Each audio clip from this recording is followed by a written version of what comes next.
Hey guys, welcome back to the channel. This is story about what if Naruto x Akeno Highschool DxD Part 1. Before I start, please do support for more amazing content and comments for Part 2.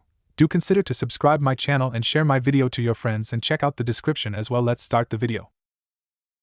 Location: Ko Town. Place: Ko Private Academy, Class 3B. Time: 1620. Ko Academy wasn't an ordinary school by any means.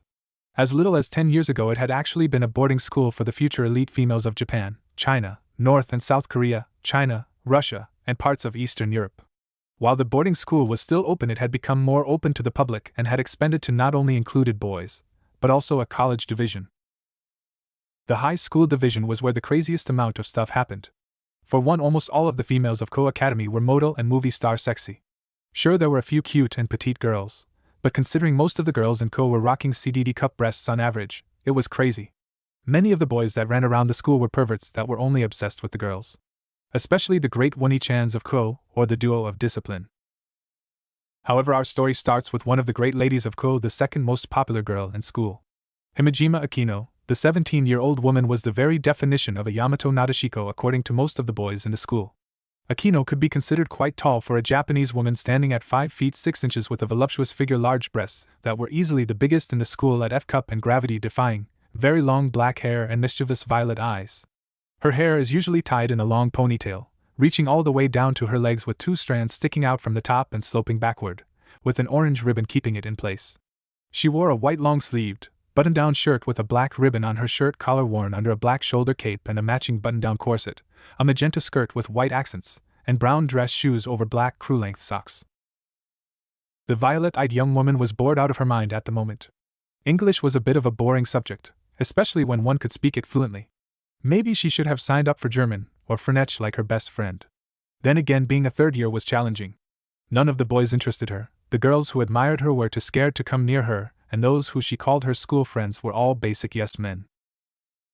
It annoyed her to no end. Before anything else could go though her mind, she felt something vibrate against her breasts. Reaching into the hidden pocket of her shoulder cape, Akeno pulled out her cell and read the text she just received.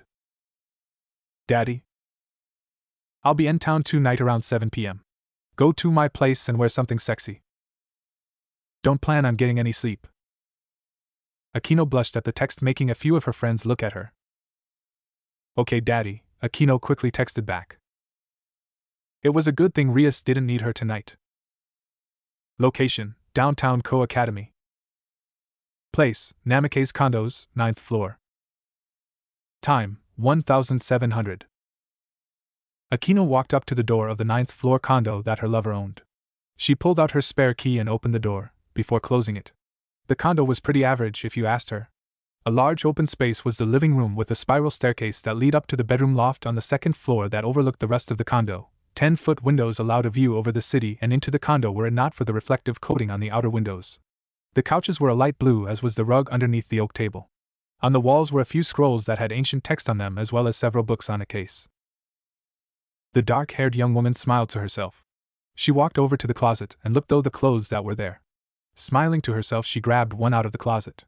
It would knock his socks off. It would be another hour before the door opened to the condo, and in walked the owner. I'm home, came the voice of the owner as he slipped off his business shoes. Stepping more into the room, he heard the bubbling of the rice cooking and soup boiling. Akeno came from around the corner and smiled. Welcome home, Naruto-san, said Akeno, wearing nothing but an apron, stockings, and a thong. The now named Naruto was a young businessman who had just inherited Senju Industries from his descended father Senju Minato. He had only just graduated college at 24 and now at 25 was already making headlines and breaking boundaries. Not to mention that he was handsome, to say the least. Standing at 6 feet 3 inches, he was much taller than the average Japanese man. Probably had something to do with the European blood flowing, though his veins, well built, not like bodybuilders of guys who went to the gym just to go. He was built like every muscle was to be used. A warrior build, blonde hair that was spiky in appearance, purple eyes that if Akeno didn't know any better would signify him as a crow, 3 whisker-like marks on each cheek, birthmarks. Akeno knew that on his stomach was a strange tattoo, but had never asked about it. He wore a navy blue suit, white dress shirt, and matching suit pants. Akeno licked her lips. He wouldn't be wearing those cloths for long. Naruto smiled. The young man smiled as he walked up to Akeno and kissed her on the lips. Akeno tried to keep herself from moaning, but Naruto's hands found her ass and lifted her into the air. Akeno wrapped her legs around his waist as he began to walk to the bedroom. "Daddy, what about the food?" asked Akeno, her voice heavy with lust. "You already set it aside on a warmer," growled Naruto. Akeno smirked. "You know me too well, Daddy." By the time they made it to the bedroom, Naruto had shed his clothes and had already begun to ravage Akeno. It would be close to 5 in the morning before Naruto had finished taking Akeno every way he could think of, and some rather inventive ways. In the bed, on the wall, against the glass, back in the living room, and in the bathroom. Of course, that was the norm when Akeno was in the arms of Naruto. Every hole of Akeno's was filled at least twice with his cum. Were it not for several factors, Akeno would probably be pregnant with triplets right now. It was nearly noon when Naruto awoke from his sex-induced sleep. He looked down his chest to see Akeno sleeping soundly. Naruto smiled at her, before kissing Akeno on the forehead. It had been about 2 months since Naruto had last seen Akeno. Naruto sat in a chair as he worked on some work for Senju Industries. While many people would be remised in understanding what they actually did, Senju Industries, they were a medical company that had holdings in several other industries from electronic to entertainment. He currently only wore some jeans. While it could be considered strange, Naruto didn't really care. He went to rub his head when he saw a call coming in. Naruto hit the button, making the screen pop open and show a man who could pass for his older brother, but with orange hair with black stripes in it and red eyes. In truth, this guy was probably closer to his ancestor's age. In the background, Naruto could make out the naked body of a blonde woman with multiple tails. Kurama's mate. "What do you want, Kurama?" asked Naruto, leaning back. Kurama smirked. "Someone got laid last night." "Why are you surprised?" "I do have a wife and several children, you know," said Naruto. Kurama waved his clawed hand. "Bah! Your legal wife is a succubi who runs one of the hottest strip clubs/escort services in Las Vegas. A wife you haven't seen in a year, by the way, and your supernatural wife is the queen of vampires, who, due to the infighting between the Dark Lord's faction, you haven't seen in 5 years. Hell, thanks to that prick Shuzen claiming your daughter as his own, you haven't even seen her in that amount of time. If you would just allow me to declare war " started Kurama. Naruto narrowed his eyes. "No, Kurama. We've both been through too much and lost so much more. War with the vampires would defeat the purpose of me marrying Akasha. The infighting with the Dark Lords has nothing to do with us, and Shuzen is personal business, not political." Kurama growled. "The fact that he is keeping one of my nieces hostage is political business. Yasaka may be the Foreign Affairs Minister of the Kyoto Yokai faction, but we both know that I am the Minister of the Army, and you are the ruler of Kyoto. Why you insist on us hiding our strength is beyond me." Naruto leaned back in his chair. "It took a lot for us to fool heaven into thinking we were dead. I want to keep it that way. As for Kyoto, remember that the only reason Tsukiyomi and Amaterasu allowed us to keep going without their supervision is because the other factions are all watching the biblical faction's truce." The nine-tailed fox did indeed know this. In fact, it was his idea to follow in the footsteps of the other factions and bow out, as it were. However, had he known that the devils were going to set up shop in their backyard, he would have obliterated them in the last war. That was well over 3,000 years ago at this point. "Fine, I coincide. I called to let you know that several humans from the Angel faction were caught infuriating the Senju head office here in Kyoto," said Kurama. Naruto narrowed his eyes. "Who gave the order?" asked Naruto. Kurama shrugged his shoulders. "Unknown at this time. But we do know that it came from at least the 5th heaven, if not the 6th. Michael and Gabrielle wouldn't risk their people on a whim. They know that Senju HQ is nearly impenetrable thanks to the seals I placed around the building, plus it's part of the Yuki faction territory. That's asking for an ass-kicking, Uzumaki style," said Naruto. "You're thinking Raphael or Uriel?" asked Kurama. Naruto shook his head. "No. More likely a human working on some convoluted reasoning," said Naruto. Kurama nodded. "I'll keep you informed, but you need to hurry back to Kyoto. Kunu-chan misses her uncle," said Kurama, turning off the monitor before Naruto could speak. Naruto sighed, before cutting off his computer. It would be another hour before Akeno rose from her sex coma, at which point Naruto and Akeno would resume last night's activates. Location: Ko Academy Old School House. Place: Occult Research Club. Time: 0000. The Old School House was up until 10 years ago the primary used school of Ko Private Girls Advanced Academy. Instead of a Japanese feel, it had more of a Victorian-era look. It was just off of the main campus close to the gym, surrounded by a small forest within the school grounds. It was 2 floors high and was the place used by the Occult Research Club as their headquarters. Many people often inquired about how to go about joining the ORC, but it was a tight group of people with it only having 4 members. The Prince Charming of Ko, Yuro Kiba, the mascot of Ko Academy Tojo Kaneko, and the 2 great ladies, Himejima Akeno and Rias Gremory. Of course, that was a front for the truth. The truth was that the members ORC were actually one of several supernatural races that existed. Of course, depending on the race, you either existed in your own unique dimension or lived on Earth. The members of ORC were devils, one of several races that existed within the underworld. The leader of this ragtag group was known as Rias Gremory, heiress to the Gremory noble devil family.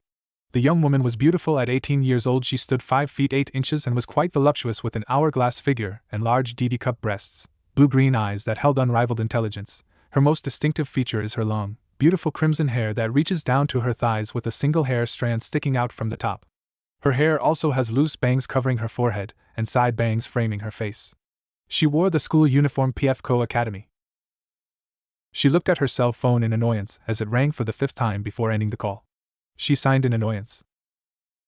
"No luck again, Rias?" asked Kiba, a blonde-haired boy with blue eyes. He wore the male uniform.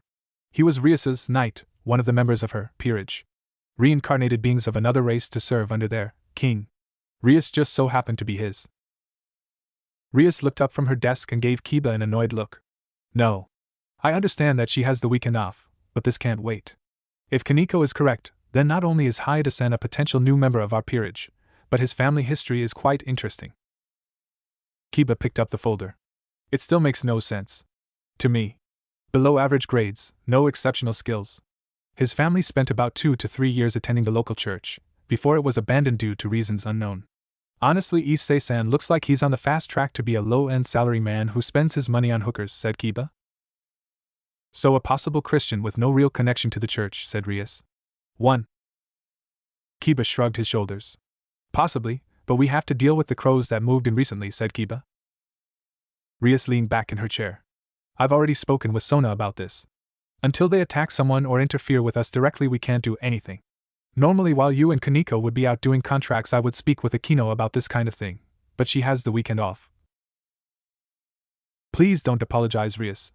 Whatever Akeno is doing must be important if her cell phone is off," said Kiba as he gathered the papers and left the office. Rias looked at her cell phone. "I hope so," said Rias. Location: Downtown Ko. Place: Naruto's condo. Time: 1000. Soft music played throughout the condo as Akeno and Naruto cuddled on the couch. Naruto in some softs and Akeno in one of Naruto's shirts with fell off her left shoulder and stopped at mid-thigh, reveling the edge of her pantyless ass. As she curled up on her lover, Akeno couldn't believe that she had actually managed to fulfill part of her dream. Many people would find it strange the way Akeno took her contracts. Then again, devils often did things strangely when it came to contracts. No longer the soul-taking Machiavellian schemers they were only 2,000 years ago. These days devils enjoyed the finer things when it came to contracts. Akeno's contracts were usually for businessmen in high positions or lonely housewives who needed a friend. The housewife's contract was often due to the fact that the woman wanted someone to listen to their worries and drink tea with them. The businessmen, however, wanted more than just a talking buddy. Many of them wanted shoulder rubs, cooked dinner, and some of the older ones who never had time for a family just wanted Akeno to pretend to be their child. Some wanted a spoiled daddy's girl, others wanted a disciplined, no-nonsense child. Those were her clients more often than not. However, it was the others that she had a bit of a problem with. Akeno made it no secret to her best friend that she wanted her first boyfriend/time having sex to be an affair. Of course, Akeno always said that it would be Ria's boyfriend just to see what her friend did. Was it strange? Yes, but Akeno still had standards when it came to a future partner. Sure, even as early as 13 years old she could have had a harem of affair partners if she really wanted to. Thanks to her father's blood, her body matured much faster than those in her age group. Hell, Rias had barely budded and Akeno was rocking a C-cup at just 13. The first time a businessman had propositioned her she had been 14. He was older, nearly 55, balding, quite rich, and had 4 children and a wife. Not really her type, to be honest, but he normally summoned her to poly the part of disobedient child. A role Akeno had become well versed in with other clients. 2. One day he told Akeno that he wanted to punish her. Akeno had no problem with this as she had been on the receiving end of a belt a few times. However, what he did went beyond that after giving her behind a good lassing. He had been aggressive and demanding, pushing her against the wall and attacking her neck with kisses and groping her breasts and ass. While Akeno liked that kind of thing, she would only ever allow the man Shichi chose to do that to her. Akeno hit him with a blast of lightning that nearly killed him. She called Grafia, her mentor and mother figure, to the location and told her what happened. In a rare show of emotion, Grafia froze the man to death, banished the new statue to Antarctica. After that, Akeno had been more careful with her clients. 3. Interestingly, at 14 she had met Naruto when he was 21 and attending college and working as a gopher for the COO, since his father had had failing health. Naruto had summoned her and just asked for a date and companionship. Akeno was honestly captivated by his beauty at the time and figured that he was going to be another asshole who tried to get into her panties. To her utter surprise, Naruto had been an utter gentleman when it came to their date. From there they would meet at least twice a month. That was before Naruto took a position in the company as the deputy chief of staff. At which point Naruto and Akeno would meet once a month. Nothing ever happened, just dates, talking, and 6 months into him being her regular making out and light petting. When Akeno was 16, Naruto got married in a politically arranged marriage by his godfather. A woman that Akeno had never seen, not even in pictures. Instead of Akeno getting angry or cutting Naruto off, Akeno waited until Naruto was officially married before she offered herself to him. That first night had been amazing for her. The rest was history. From that point onward, Akeno had been given a key to Naruto's condo. She would then clean it once a week, since Naruto was gone fairly regularly. Only in town once every 2 months nowadays. Akeno was brought out of her thoughts as Naruto grabbed his phone and looked at a text. He sighed before closing it and raising from his seat. "What's wrong, Daddy?" asked Akeno. Naruto smiled at Akeno, before leaning down and kissing her. "I have to take a quick business call, Akeno-chan," said Naruto. Akeno smiled. "Hurry back," said Akeno. Naruto walked out of the room and picked up the phone. "Hello, Yasakane? Did you need something?" Naruto had a sister or sister figure? Interesting. Picking up her own phone, she looked at it and saw a total of 17 missed calls and 2 texts. All from Rias. Akeno frowned. She hated when her time with her lover was interrupted. She quickly called Rias. The phone rang twice before it was picked up. "Akeno, I've been calling all night," said Rias sternly over the phone. "Sorry, Rias, but I was doing something and didn't have my phone on. Aside from that, I had the weekend off," said Akeno, unapologetic. A sigh over the phone told Akeno everything that she needed to know. "I know, Akeno, but please be more reasonable, especially when I need to speak with you on sensitive matters that are important," said Rias. "Of course, Rias. But what did you need from me?" asked Akeno. "I think that we've found our next member of my peerage," said Rias. "Oh, and who would that be?" asked Akeno. "Hayate Issei," said Rias. Before Akeno could open her mouth, Naruto rounded the corner, fully dressed. "Akeno, I have to leave for a bit," said Naruto. "What was that?" asked Rias in shock, hearing a man's voice. "Nothing. I'll call you back, Rias. Bye," said Akeno quickly as she shut the phone. "Everything all right, Daddy?" asked Akeno. "Afraid not. I just got a text from my wife. My daughter got into some trouble in the States, and her mother sent her on the first flight over here. Why she didn't tell me sooner, I have no idea. My wife does some strange things," said Naruto. Akeno titled her head. This wasn't going to be good. "Do you need me to leave, Daddy?" asked Akeno. Naruto shook his head. "No, in fact you can stay. Honestly, I should have reigned in Kurumu a long time ago. Then again, a strip club is no place to raise a kid her age," said Naruto, rubbing his head. Akeno's face lit up hearing this. Naruto was married to a stripper? This was getting more and more interesting. If it was a political marriage he was under, what kind of sweet little girl he have? Or maybe the child was an affair baby. Oh, the possibilities. "So are you off to the airport?" asked Akeno. Naruto nodded. "Yes," said Naruto before he leaned down and kissed Akeno. Naruto was out the door in record time. Once he was gone, Akeno sighed as she got up. No need to spend the entire day alone without her daddy. Might as well go and see Rias. Location: Ko. Place: Airport. Time: 1100. The airport of Ko was bustling with activity as always. Even though it was only 11 in the morning, there was already a few incidents. Mostly due to a young woman who had just arrived from the United States. Several young men looked at the young woman, tried talking to her, or outright trying to take advantage of her, if not for the fact that she was much stronger than she looked and had sent them flying with a punch. Of course, the security didn't do anything to her, as her charm was just that strong. Then again, being the daughter of an arch-succubus and the strongest creature alive that her father was, well, she was stronger than a normal succubus by a fair margin. At just 15 years old, Uzumaki Kurono Kuruma, she has shoulder-length light ocean blue hair that is tied in a ponytail with a purple-made headband that has one gold star on the left side, deep purple eyes, thick long black eyelashes and large DD-cup breasts. Despite her soft, massive and bouncy breasts, she is also quite small, as she stands at 5 foot even, wearing long-sleeved white polo shirt with a red bow tie, plus a pale yellow-colored vest and a miniskirt that looks exactly like the school's uniform skirt. White baggy Sifuku Sailor Fuku's schoolgirl uniform socks and plain black dress shoes. She sat on the bench as she looked at her cell phone. She was currently annoyed with her mother for sending her away. Just because she had corrupted all the men and women who had entered their den and started a mass orgy that she didn't even get to be in, damn it, doesn't mean she should be sent away to her father. A man she was sure was going to be hers one day. Alexis pulled up to her, making her stand up. Naruto stepped out of his chair and walked around the car to stand in front of his child. Before Naruto could say anything, Kuruma flung herself at him. "Papa!" yelled Kuruma, squishing her breasts into Naruto's chest. Naruto wrapped his arms around Kuruma. "It's been a while, Mumu-chan," said Naruto with a smile. "Your Uncle Kurama and Aunt Yasaka miss you as well. Yasaka-ne even offered you a place in her yukai school," said Naruto. Kuruma let Naruto go and pouted. "No way, Papa. I'm going to attend school here." Naruto rubbed his head. While Senju Industries had an office here, it was one of the smaller satellite offices. While the main office was in Kyoto and the secondary office was in Tokyo. Honestly, it would be a bit of a pain to get his setup from the main office to here. "Let me get in contact with some people and get my stuff delivered here," said Naruto. "Yeah!" yelled Kuruma. Naruto smiled and grabbed Kuruma's bags before putting them in his trunk. Location: Downtown Ko. Place: Naruto's condo. Time: 1400 Sunday. The door to Naruto's condo opened with Naruto and Kuruma walking in. Kuruma looked around before she turned to him with a wide smile. "Is this your love nest, Papa?" said Kuruma, taking a whiff of the air. "I can smell the pheromones in the air. They smell grand. If Mama was here, anyone who had sex with would have been knocked up." "I swear you're just like your mother and aunt," whispered Naruto. "Akeno! I'm home."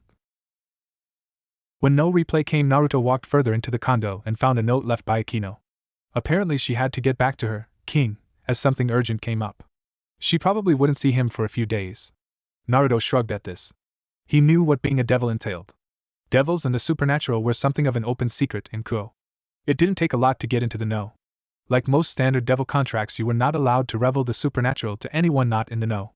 Considering that 15% of Kuo Academy, just the high school branch, were supernatural beings, not even including the elementary, middle, and college levels, it was safe to say that rumor and myth were things in Kuo. If the CEO of Senju Industries had to give an estimated guess, about 40% of Kuo knew that the supernatural existed. Naruto chuckled. "This is just temporary. I have a crew from Kyoto cleaning my main house up and moving things from the head office here. I should be able to start working with my major equipment Wednesday, but I'll start working from the Senju branch office here tomorrow. Although the director here is going to be in for a rude awakening," said Naruto as he sat Kuruma's things down. "What did the idiot do, Papa?" asked the blue-haired young woman. "He was embezzling funds, trying to sell company secrets, and harassing female employees," said Naruto. Kuruma frowned hearing this. "How was he able to get away with this for so long, Papa?" asked Kuruma. Naruto shrugged his shoulders. "Every time we had inspections and reviews coming up, he would make the complaints and evidence vanish. The head office of Kyoto is aware of the irregularities in the data that comes from Ko, but we never could figure out where the disconnect came from. I personally never did the investigation, but since I have nothing better to do, I'll personally handle it this time. I do have to make one change though," said Naruto as he whipped out his phone and shot off a quick text. Kuruma went to the fridge and looked at the items in the fridge. She frowned. "Papa, your fridge is empty," said Kuruma. Naruto froze hearing this. He turned as she opened the cabinet and found his hidden ramen stash. Kuruma turned and allowed her wings, horns, tail, and claws out. "Papa, what have I told you about eating nothing but instant ramen?" yelled Kuruma. Naruto took a gulp of air, knowing that he was a dead man. Location: Downtown Ko. Place: Senju Industries Hayadugora's IT office.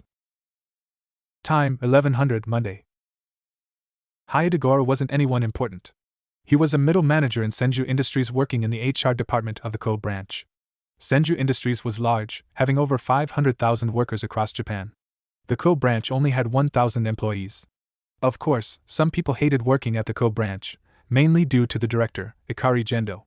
The man did a lot of things that Goro tried to report to the main office, but Gendo was scary good at what he did.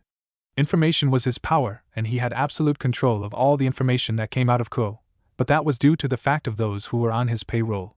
Medical Director Akiji Ritsuko and IT Manager Ibiki Maya just so happened to be his two key allies. Goro knew the reason for this. Ritsuko was the lover of Gendo and Maya was in love with Ritsuko, and would do anything for her. And while Maya was the IT manager, she could flag Setteren words within their local system, before they ever left to the main servers. So despite Goro's best efforts, he was never able to flag Gendo for anything. He had even tried keeping a separate date folder on his personal computer, but because of a data linkage for work the files got flagged and deleted. Maya had told him that he needed to stop. Sure, she wasn't devoted to Gendo and was a nice young lady, but her love for Ritsuko would force her hand if he kept trying. That was a year ago, and since then Goro had stopped trying to bust Gendo and allowed him to do as he pleased. It wasn't that he didn't want to get the bastard out, but he had his wife and son to think about. A knock on his office door. "Come in," said Goro. The door opened, and in walked the man who was just in his thoughts alongside his pet whore. Goro rose to his feet and gave a bow to Gendo, as much as he hated Dong so to such a loathsome man. "Ikari-san, welcome," said Goro. Gendo adjusted his yellow glasses. "As much as I hate to do this, I needed to come and see you in person," said Gendo. "About what, Ikari-san?" asked Goro. Ritsuko cleared her voice. "We received word this morning from the main office that Uzumaki-sama himself would be working from this branch for a period of a year," said Ritsuko. "Uzumaki-sama? The young heir to the previous president," said Goro. "Correct. Since we will have the young president himself, I will personally guide him to be a better president," said Gendo. "More like try and bind him to your way of thinking," thought Goro. "All key leaders will be meeting with him today when he arrives." "That includes you," said Gendo. Goro didn't say anything and walked out of the office with Ritsuko and Goro following. Since they were on the 4th floor of the building, they took the elevator to the lobby where their head of security awaited. A former major in the JSDF and one of the few people that wasn't an ally or an enemy of Gendo, Katsuragi Misato.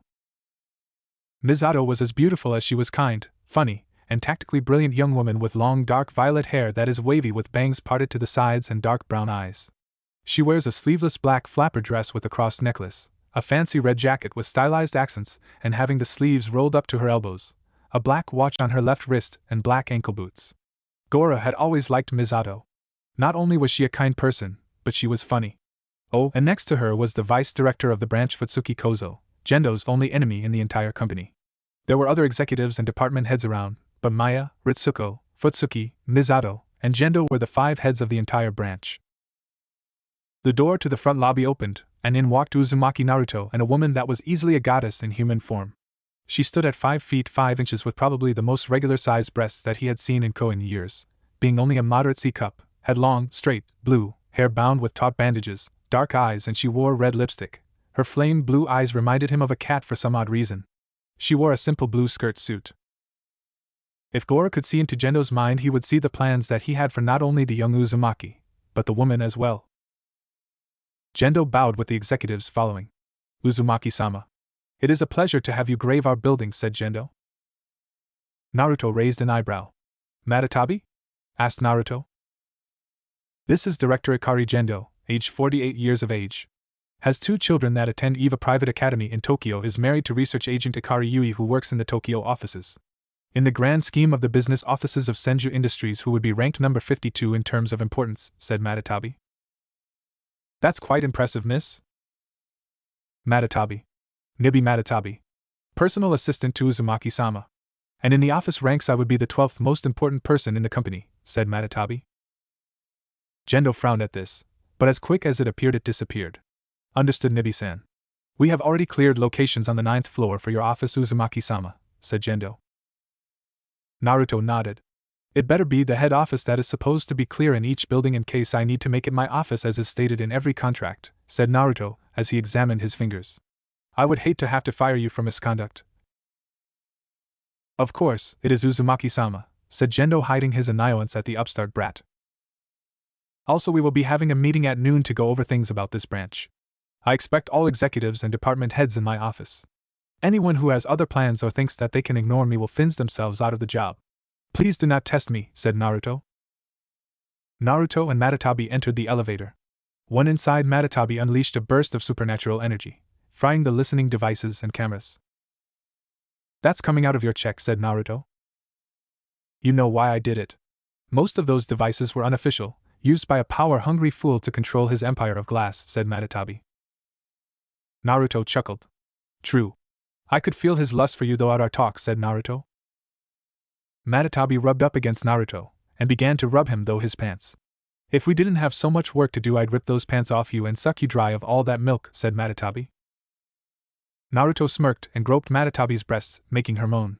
Who said that you wouldn't be under my desk all day, growled Naruto as his eyes turned yellow, before taking her mouth in a passionate kiss. Location, Ko Academy. Place, Class 1C. Time, 1100. Kaneko was bored as she sat on the middle. The white-haired young woman who was the school's mascot wanted nothing more than to get out of classes and do something. Rias and the others were already at lunch, and Kaneko was going to be by herself at lunch. And so if you divide it by 15 you can get the answer C, said the teacher. Kaneko wanted to ignore him as he droned on and on. She was actually on the verge of sleeping when she felt it. She looked at the door and her eyes narrowed. A strong Yukai aura. What is it doing here?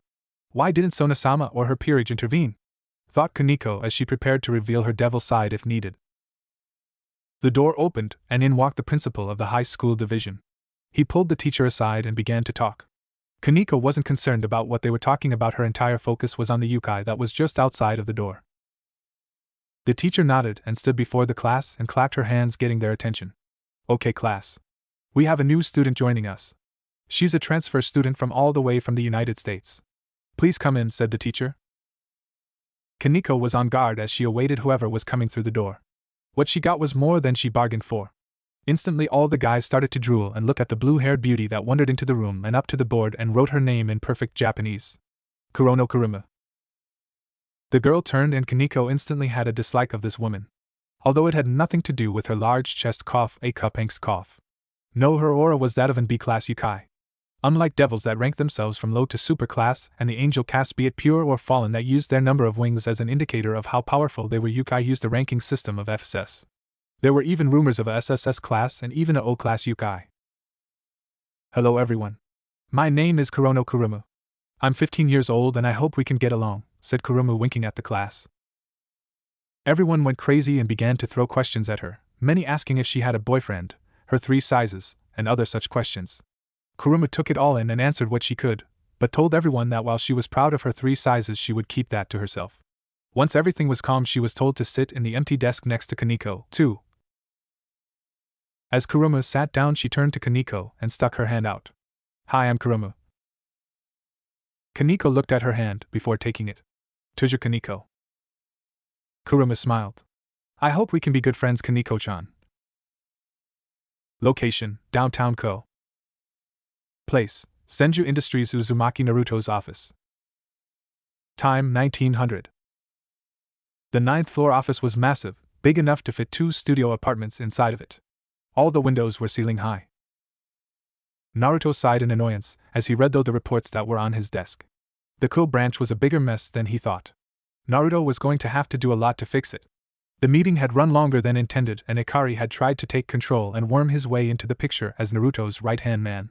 He was just glad that Matatabi shut it down before it got too far. Gendo definitely had an iron hold on the company in this location, but Naruto had a plan to fix that, but he was going to need help from 3 people to disrupt Gendo's power base. The knock on his door was his first of those 3 meetings. Enter, said Naruto. The door opened and in walked Hayate. The man walked and stood several feet away from Naruto's desk. You wanted to see me, sir? Asked Goru. Yes, I do. You see, Ikari-san thinks that the Kyoto offices are blind to what he's been doing, but we're not. In fact, we know what he's been up to since my father was in charge, said Naruto. Goru opened his mouth. But none of the things I've done have gotten out of this office. Which is why I'm giving you this, said Naruto, reaching into his desk and pulling out a mini laptop. It looked no bigger than an handheld gaming device. This has a direct link to the head office servers. Anything that you post there will be reviewed by the head offices. And since I know Gendo is going to try something, I have my team back at Kyoto looking into his accounts. Do your part and he'll be out of here within a month. Goro didn't know what to say, but he knew a plan when he saw one. Hi Uzumaki-sama, said Goro, before he left the office. Once he was gone, Naruto grunted as he felt a release of deep satisfaction. He rolled his chair back and looked at Matatabi, who was licking her lips of his excess seed, before she planted a kiss on his cock. Thanks for the meal, Naruto-sama, said Matatabi. Naruto sighed. Don't you have a job to do, you horny cat? Asked Naruto. Matatabi rose from her knees and straddled Naruto's waist. She sighed in content as she felt him in the deepest parts of her womb. Of course. My job is to take care of your professional life as well as take care of this bitch breaker you got here, moaned Matatabi as she began to rock her hips. Naruto's hands went to her hips. You're such a slut, groaned Naruto, enjoying the feeling of her walls. Only for you, Naruto-sama. Now Kitty wants you to knock her up like you've done to several sluts and bitches over the years, moaned Matatabi. Location, Ko Academy. Place, ORC Clubhouse. Time, 1000. A month. That's how long it had been since the fallen angels had moved into Ko. A month since they had set up shop at the abandoned church. A month since the Yukai had come into Ko. A month since she had discovered that Hayate Issei had a sacred gear inside of him. A month was a long time to Rias, aseptically with her problem looming in the background. Personally, she would rather have settled this with words alone. Reaching out, she picked up the pawn that was on her chessboard and moved it before the king piece. A knight, a rook, a bishop that she couldn't use, and a queen. From the outside looking in, her peerage was weak mess. Although it didn't matter. Her friends were her family, and her family was the strongest out of all the young devils since 2 of her current 4 pieces were sacred gear users. She could win, but it would take sacrifice. One she wasn't willing to make. Turning again, she looked at the board that contained 5 pictures of prospective people for her peerage. The Kendo Club co-captains Murayama and Keitase, the second most perverted girl in the school Ika Kiryu, the former baseball-playing bald pervert Matsuda, and then the below-average young man, Issei. All of them would have made good pieces for different reasons. Murayama and Keitase were actually pretty good swordswomen, and they would complement well with Kiba's sacred gear sword birth. Ika Kiryu because she had a latent talent for magic if Akeno was to be believed. Then there was Matsuda. He was a strong young man and he could easily be a defensive-style rook. Then there was Issei, the prize among them all and the person that she knew was going to be her pawn. He was a basic pervert, was destined to live an average life and die an average human. Were it not for something as simple as the fact that he had an unknown sacred gear. The only reason that Rias kept such a close eye on him. Normally she wouldn't have bothered with him. The feeling of a gear didn't mean anything. It was Kaneko who helped her figure it out. The smell of a sleeping dragon coming from his left arm. Rias, like many devils, had researched to a bit of research into the sacred gears. Rias in particular studied the 2 great dragons. The White Emperor Dragon and the Red Emperor Dragon. And it was well known that the Red Dragon Emperor is normally housed in the left arm of his host. The others were just there as a fallback. The door to her office opened and Akeno walked into the room. What is it, Akeno? Asked Rias, turning to the door. Yesterday, right after school ended, a fallen angel made contact with Hayate Issei. We need to move forward with Plan B, Rias. Rias looked at her pawn. I was afraid you would say that, said the red-haired she-devil before picking it up and moving it forward to D4. Location, Ko Town. Place, Senju Industries Ko Branch, Naruto's office. Time, 1200. Matatabi sighed as she walked into Naruto's office. Normally she would be quite excited to enter her lover's office. While it didn't seem like it at times, Matatabi was a consumerist professional. She was Naruto's right-hand woman, she would do anything for him. After they had come to this world several thousand years ago, Naruto had released her siblings to do as they pleased. The tailed beasts scattered across the globe. Sure, their influential natural powers had influenced some myths, natural disasters, and the like, but they never did it on purpose. It wasn't until they disappeared one by one that it became clear. The tailed beasts had come under attack. Everyone from Isabu to Gaiki vanished within the span of 50 years. It was probably 200 or so years before the start of the biblical wars that the angels began to hunt down Matatabi. It was some time after she had given birth to the 3rd generation of Nekasha with her then husband and Ikomata. Matatabi had actually been minding her own business, living in a rural village in Japan. She had also barely given birth to her third litter. What cats tended to give birth to quintuples and the like fairly regularly, she had been laying about after feeding her children when she felt the appearance of the angels.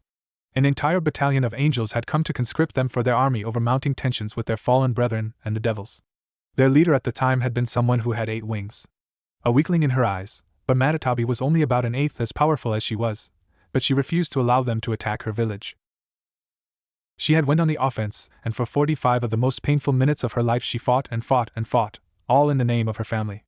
In the time that she had defended the village, her husband and a few of the warriors and hunters managed to get her people and children to safety before joining the fight. Sadly, her husband had died during the battle. He fell protecting a comrade. When they had been pushed back and all hope was lost, Naruto, Kurama, and Shikaku showed up, and between the 3 of them managed to turn the tide of battle in their favor. Shortly after the battle, Matatabi would fall into a 100-year coma. All she knew was during her nap the war of the biblical factions ended, and her people and children had scattered throughout the human world and underworld. Matatabi fell into depression for a time, but Naruto had brought her out of it, and even introduced her to Kurama and his primary mate Yasaka, who helped heal her. Following this, Matatabi found herself working under Naruto as his second-in-command. Over the next 100 years she would help him take the battle to angels, fallen, devils, other yokai factions, even the Shinto gods. Before she knew it, she had fallen in love with the boy who at one point was like a little brother to her. Soon after the Shinto/Jade Empire War, at which point the yokai and Shinto had become one major faction, Matatabi and Naruto had become lovers. They had never had children, more due to Matatabi's own fear of losing them again than anything else. Naruto had told her that he understood and would wait for her to find her children so that they could be together. That day would never come. As over the years what had become a thriving population of children with her blood had divulged to a trickle of its former glory. Matatabi shook her head and walked up to Naruto and Security Chief Misato. Or rather, she walked in on them as Misato was bouncing on her lover's cock like a cheap whore, as Naruto looked over paperwork. "Fuck! Uzumaki-sama, you're so much better than Kaji ever was," yelled Misato as her eyes rolled into the back of her head. 1. Naruto didn't acknowledge her aside from a grunt of pleasure here or there as he was trying to do work. Matatabi wanted to laugh. Naruto had managed to break Misato within a week of him taking over, and it wasn't intentional either. One of Naruto's unique abilities was that he released a pheromone that unmated women found irresistible. Even with his abilities sealed off, it was still strong enough to make beings like lower-level fallen, devils, monsters of C rank and humans still want to jump his bones. In regular relationships, a person would get annoyed if their partner went around fucking anything with a pair of legs, but Matatabi knew that Naruto would have multiple mates or lovers. Misato probably wouldn't even be a permanent fixture in Naruto's harem. Could you even call 2 wives, an occasional lover, and a devil booty call not aware of the others a lover? "What's up, Tabi-chan?" asked Naruto. "Well, we got the information back from HQ. It's worse than we thought," said Matatabi. Naruto took the folder from her and narrowed his eyes as Misato screamed in his ear as she came before passing out. Human instrumentality with a rouge group of angels, Narvi and Seal, Eva, the complete merger of the human consciousness into one. "This man is out of his damn mind," said Naruto before sheathing himself inside of Misato and releasing a small load inside of her before pulling out. Misato fell onto the desk, a twitching mess, as her lower lips kept trying to milk what wasn't there. "So what are we going to do about it?" asked Matatabi. Naruto shrugged shoulders. "No need to rush. According to this information, human instrumentality is at least 3 years off and would require the destruction of half of humanity and the revival of the ancestral race." Of course the math was off by a wide margin, but it didn't matter. Even if they were off by a few, messing with forces that even the Pathans didn't want anything to do with was unwise. "Tell Yasaka that I need 8 assault teams prepped and ready to move out at my command. I have a time frame, but it's not going to happen for at least another 3 weeks to 4 months, said Naruto. "Anything else, Naruto-kun?" asked Matatabi. Naruto gave Misato's ass a solid smack, activating the seal that he had put on there the first night her had fucked her into oblivion. "I'll be with Kuruma-chan this Saturday, so unless it's an emergency that needs my direct supervision, I'm not to be troubled. Also get Misato dressed and back to her post. I'd rather she not come to and find herself here, especially since I activated the seal." "Understood, Uzumaki-sama," said Matatabi, slipping back into the character of just a loyal secretary. Location: Ko Town. Place: Central Park Eastern Fountain. Time: 1900. The father-daughter duo of Uzumaki Naruto and Uzumaki Kurono Kurumu had been an utter success if you asked Naruto. They had to pretend to be brother and sister in most locations. Naruto had taken Kurumu eating, shopping, and to the fairies' will. All in all, it had been a marvelous day. Currently the duo were walking around the park. "Papa, when are you going to call Mama and Auntie here?" asked Kurumu. Naruto chuckled. "You and I both know your mama is someone who plays by her own rules," said Naruto. Kurumu sighed. "Truth. I mean, she hasn't had to really feed on anyone in a long time," said Kurumu. A common misconception about Supply was that sex was the only way they feed. It wasn't true. They actually could feed just by entering someone's dreams. Sex was just easier to get the power they needed. Last time Naruto had been with Uchiha and her sister Kairo Shade last year. Honestly, he wasn't sure how he didn't end up impregnating both of them, a queen and an arch. Of course, that night 7 members of their den ended up pregnant, just not with his kids. Naruto and Kurama looked at each other as they felt a barrier activate. Looking around for the source of the barrier, they found it. It was coming from an attractive young woman with violet eyes having a slender body. She had long silky black hair down to her hips and possessed 2 black feathered wings, wearing black, strap-like objects around and under her breasts, a thong-like piece held around her hips by 3 thin straps, gloves that ran right up her arms with small lengths of chains hanging from them, shoulder guard-like objects on her shoulders with 3 large spikes sprouting from her right shoulder, and black thigh-high heel boots.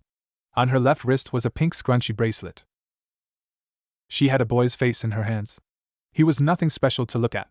Average height with short, spiky brown hair, with 2 short locks of hair behind his head, and light brown eyes.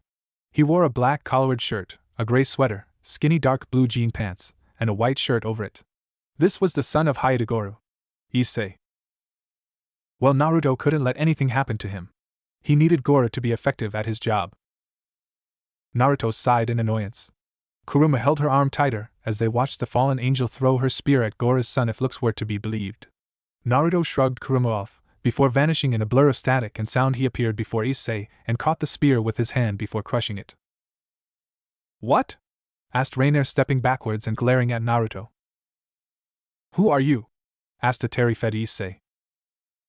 Naruto glanced at him for a second, before looking at Kuruma. "Take this boy home, Kuruma. If you run into any more crows, I give you permission to do what you need to do to protect his life as well as yours. Even up to full release," said Naruto. Kuruma appeared next to Issei and grabbed his arms, before sprouting wings. "Yes, Papa," said Kuruma. "And who do you think you are?" asked the fallen angel. Naruto looked at the girl before him closer. She looked really familiar. In less than a second his brain searched thought years and found a woman who looked like her. It was of a wedding. A forbidden love. "You're Azazel's kid.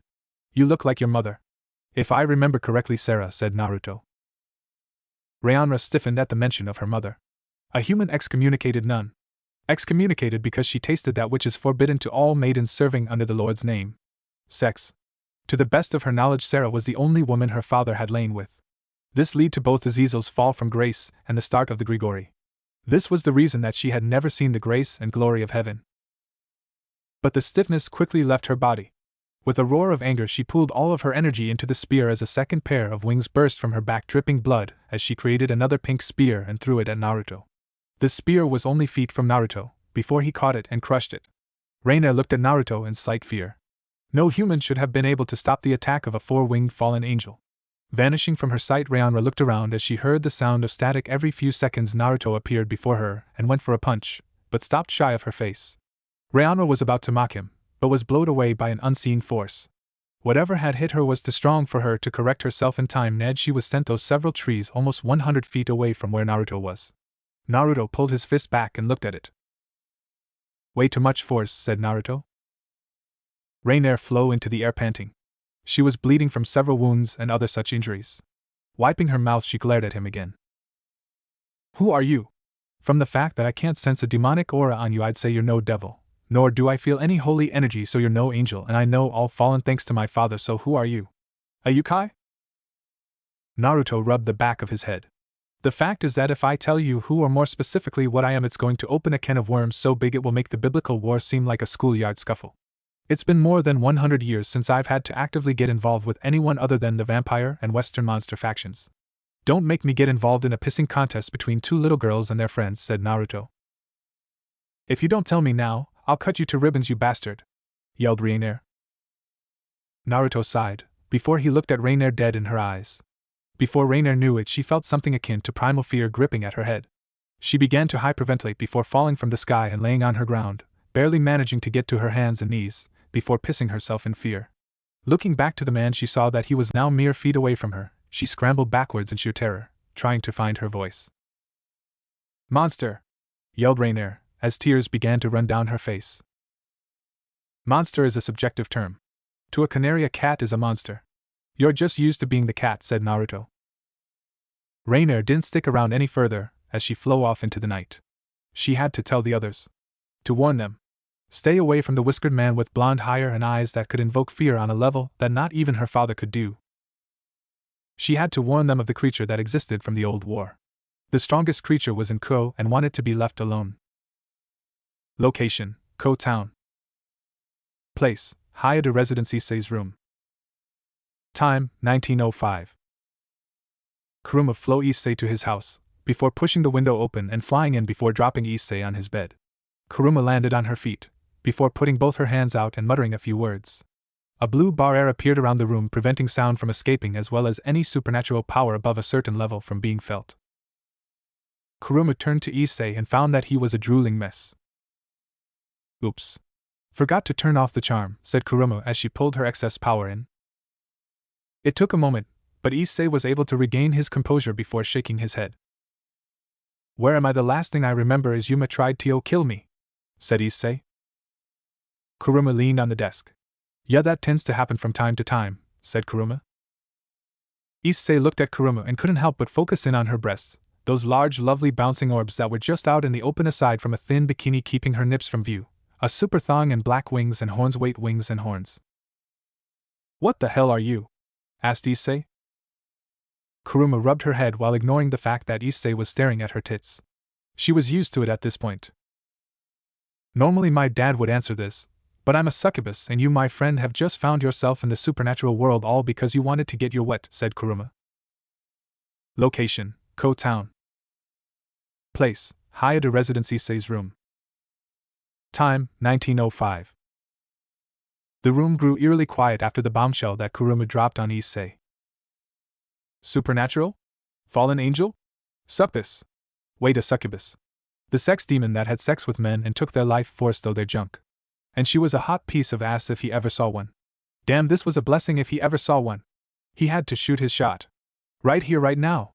And if he failed, well, he had some decent spank bank material. "Will you have sex with me?" asked Issei almost desperately. Kuruma laughed. "Sorry, Han, it's not that simple. Even with the power you possess, you're not even on my radar for a destined one, darling," said Kuruma. "Power? Unless I have a legendary dong or something, I'm nothing but a regular high school guy," said Issei. "Not according to all the females in school. You're the leader of the perverted trio. However, considering that yours is actually pretty big, I'm shocked you haven't gotten a girlfriend yet," said a grinning Kuruma. 1. School. You go to Ko Academy? Asked Issei. Kuruma stuck out her tongue. Uzumaki Kurono Kurumu, Class 1C, Heiress to Arch-Succubus Kurono Ajiha. Nice to meet ya, Issei-san. So what happens now? Asked Issei. Kuruma took out her phone. Nothing. We wait here until Papa calls me and I go home. I'm just going to shop until I get the okay to leave. Feel free to jack off to my tits. Personally, I don't really care. Issei sighed as he tried to wrap his head around everything that had happened. That and the fact that a beautiful babe was in his room. And the fact that he really wanted to rub one out to the beautiful girl in front of him wasn't helping matters. Location: Ko Academy. Place: ORC Clubhouse. Time: 1930. Rias paced back and forth in her office. It had been over 30 minutes since the sun had set, and still her magic circle had not triggered. The plan had been easy and slightly outside of the rules of devil reincarnation that had been established in the truce. A person had to be asked to be reincarnation of their own volition, however a loophole had been discovered. A person who died, but had a strong will, could be reincarnated within 5 to 15 minutes before they fully passed on. Beyond even heaven or hell. The true afterlife. A place no one had ever been. Akeno summoned Kiba and Kaneko from their contracts. Tell them it is an emergency situation. We need to investigate why Hayate-san hasn't summoned me yet, said Rias. Akeno nodded as it was indeed strange. She pulled out her cell phone and was about to text them in their group chat, but was stopped at the sound of static behind her. Akeno held up her hand, summoning lighting and turning to attack the person behind her, only for her hand to be stopped. "Is that any way to greet me, Akeno?" asked the person. "Akeno!" yelled Rias as she summoned her own power of destruction. "Get away from her or I'll see you to the underworld." "Please calm down, Rias," said Akeno calmly as Naruto released. "I guess it's best that I introduce you. Rias, this is Uzumaki Naruto, president of Senju Industries, one of my clients, and my lover, although he has some explaining to do." Rias's jaw dropped open. She had always known about Akeno's desire to have a lover from an affair, but she didn't think she would try it until Rias got a boyfriend. Although this did leave her the question of how this man got past their defensive barriers. Naruto chuckled. "You got me there, Akeno-chan. First and foremost, allow me to apologize. While you are correct in my title as president of Senju Industries, that is my human title, I have more than one supernatural title. However, I'll tell you my original title. The Demon Shinobi," said Naruto. Rias and Akeno both gasped hearing his name. The Demon Shinobi had been an enemy of the new Satan faction during the Devil's Civil War. He was responsible for killing off at least 8 Pillar families single-handedly. He had also fought all the Satans at least one-on-one, and in one of the most famous battles he had fought Surzex and Ajuka in a 2-on-1 situation, and he had escaped with his life, although after that fight he vanished. Many assumed that he had died from his injuries. Apparently that wasn't the case. Rias narrowed her eyes. "You still wanted in the underworld for the crimes you committed during the war," said Rias. Naruto smiled at this. "The history books are written by the victors. Had the old faction won, I would have been a hero. Good to know you guys have long memories, but honestly, I don't really care. I'm not a citizen or subject to the laws of the devil faction as a whole," said Naruto, taking a seat in the chair at Rice's desk. Rias stepped behind her desk, but had sent a message off to Kiba and Kaneko to arrive as quickly as possible. "So what do you want?" asked Rias, keeping a small ball of destruction hidden in her hand. "You can put that power away. It would do you as well as that butter knife on your table. I'm here to parley. What I want from you, and want nothing, except for you to honor the treaty and not convenience its laws about the evil peace system," said Naruto. Rias reluctantly released the ball in her hand. "How do you know about that?" asked Rias with narrowed eyes. "The evil peace system isn't exactly a secret. Especially after what your idiot brother and the other Satans failed to stop a retaliation attack on a Yukai village because a reincarnated devil went rouge. A protected Yukai village at that," said Naruto with narrowed eyes. "That had nothing to do started Rias. "Child, I'm not going to get into this with you. That situation is way above your pay grade and sits in your brother and Seraph's court, as it was on them to keep devils in line. I'm not here to argue morality, and who's at fault in that situation. I'm here to tell you to not get the people of this city caught up within your fight," said Naruto. Rias narrowed her eyes. "Ko is the shared territory of the Hariases Gremry and Citri. We care deeply about all those who reside within our territory, from out servants to those unaffiliated." Naruto leaned back in his chair.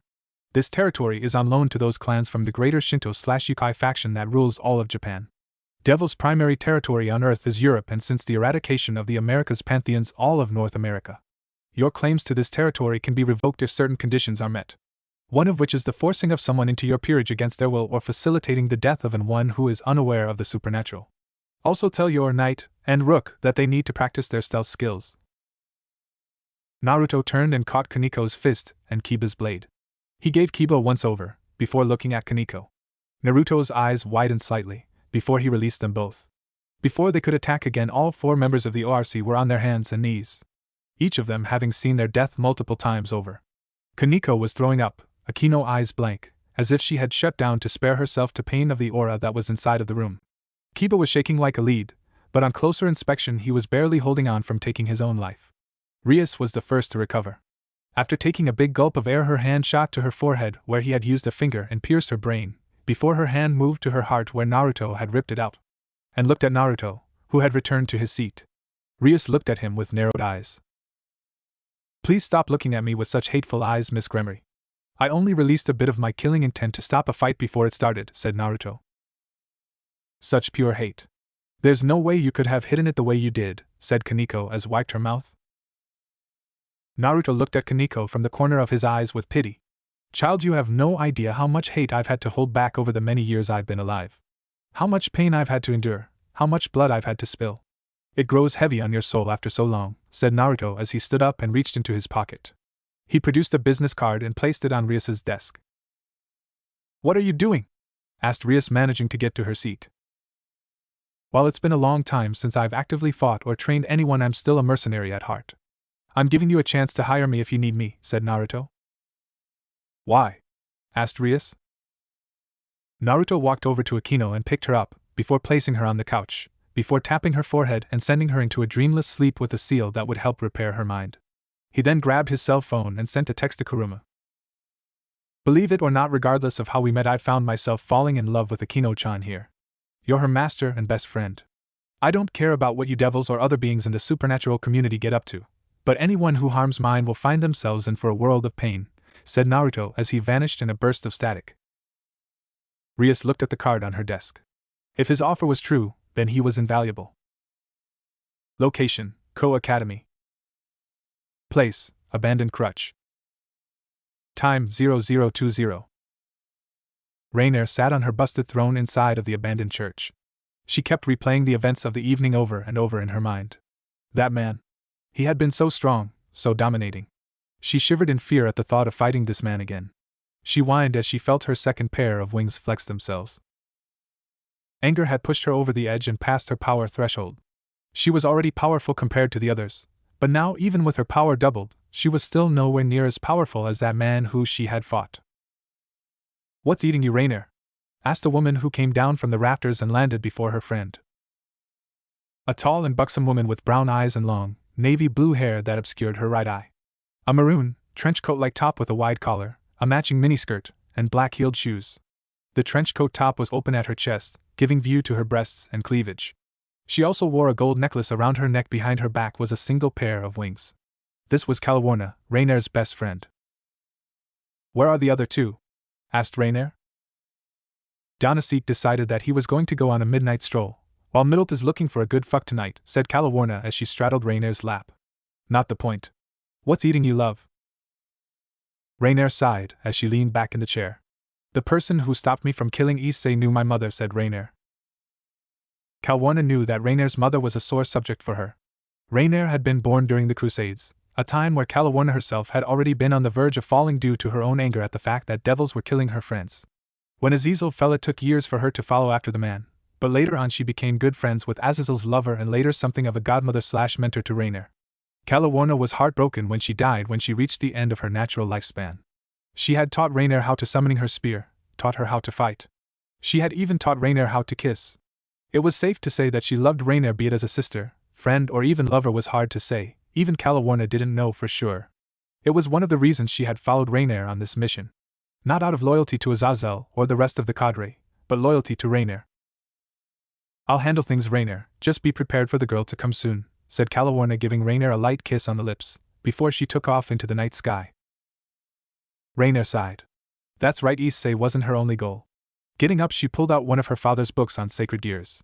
Turning to the page that she had been looking at, she read it over again. The Power of Twilight Healing. Location: Ko Town. Place: Senju Industries, Naruto's office. Time: 1645. Gendo and Ritsuko walked towards Naruto's office. Gendo in a huff, while Ritsuko was just trying to keep up. Once he was upon the large doors that lead to Naruto's office, he threw them open and glared at Naruto, who wasn't at his desk, but seated at what amounted to a small lab, eating a bowl of ramen as he read over something. Naruto turned to Gendo and slurped up his noodles. I don't remember calling for you, Gendo? Said Naruto. Gendo narrowed his eyes. No, I needed to come and speak to you about something you did, said Gendo. Naruto set down his noodles. Oh, and what is that? Ritsuko stepped up. So why did you feel the need to shut down Terminal Dogma? That location housed at least 70% of this branch's information and research, said Ritsuko. Naruto put a hand on his forehead before he snapped. Oh, that place. Yeah, I had to shut it down since it was drawing too much energy and data. It also seems that my executive position as president of the company didn't allow me entry into the terminal. There was a good reason for that, sir. I personally veto everyone who works the terminal, and unfortunately, since you haven't been vetoed, I couldn't allow you access. The process was in place before you got here and I never got around to getting you access, said Gendo.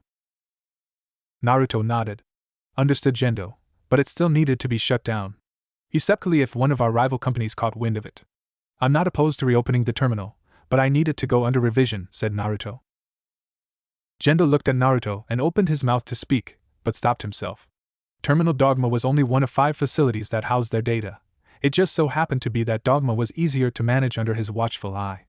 The terminals in America and Germany were under Seal's direct control and would be annoying to get access to.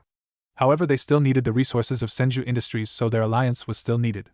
Gendo would achieve his goals, and so long as this fool didn't get in his way, then he would count it to be a useful pawn. Very well, Uzumaki-san. I hope that we can get this unfortunate issue resolved, said Gendo. Ritsuko and Gendo left, leaving Naruto to his own devices. Location: Ko Town. Place: streets. Time: 1900. Issei walked down the street. He had just left Motohama's house. A lot of things had happened over the course of the last day. He had spoken to Kurama, who had only gotten permission to tell him about herself and the basics of the largest of the factions, the biblical faction, and how it was basically divided. He had spent the last day basically lost in his own world.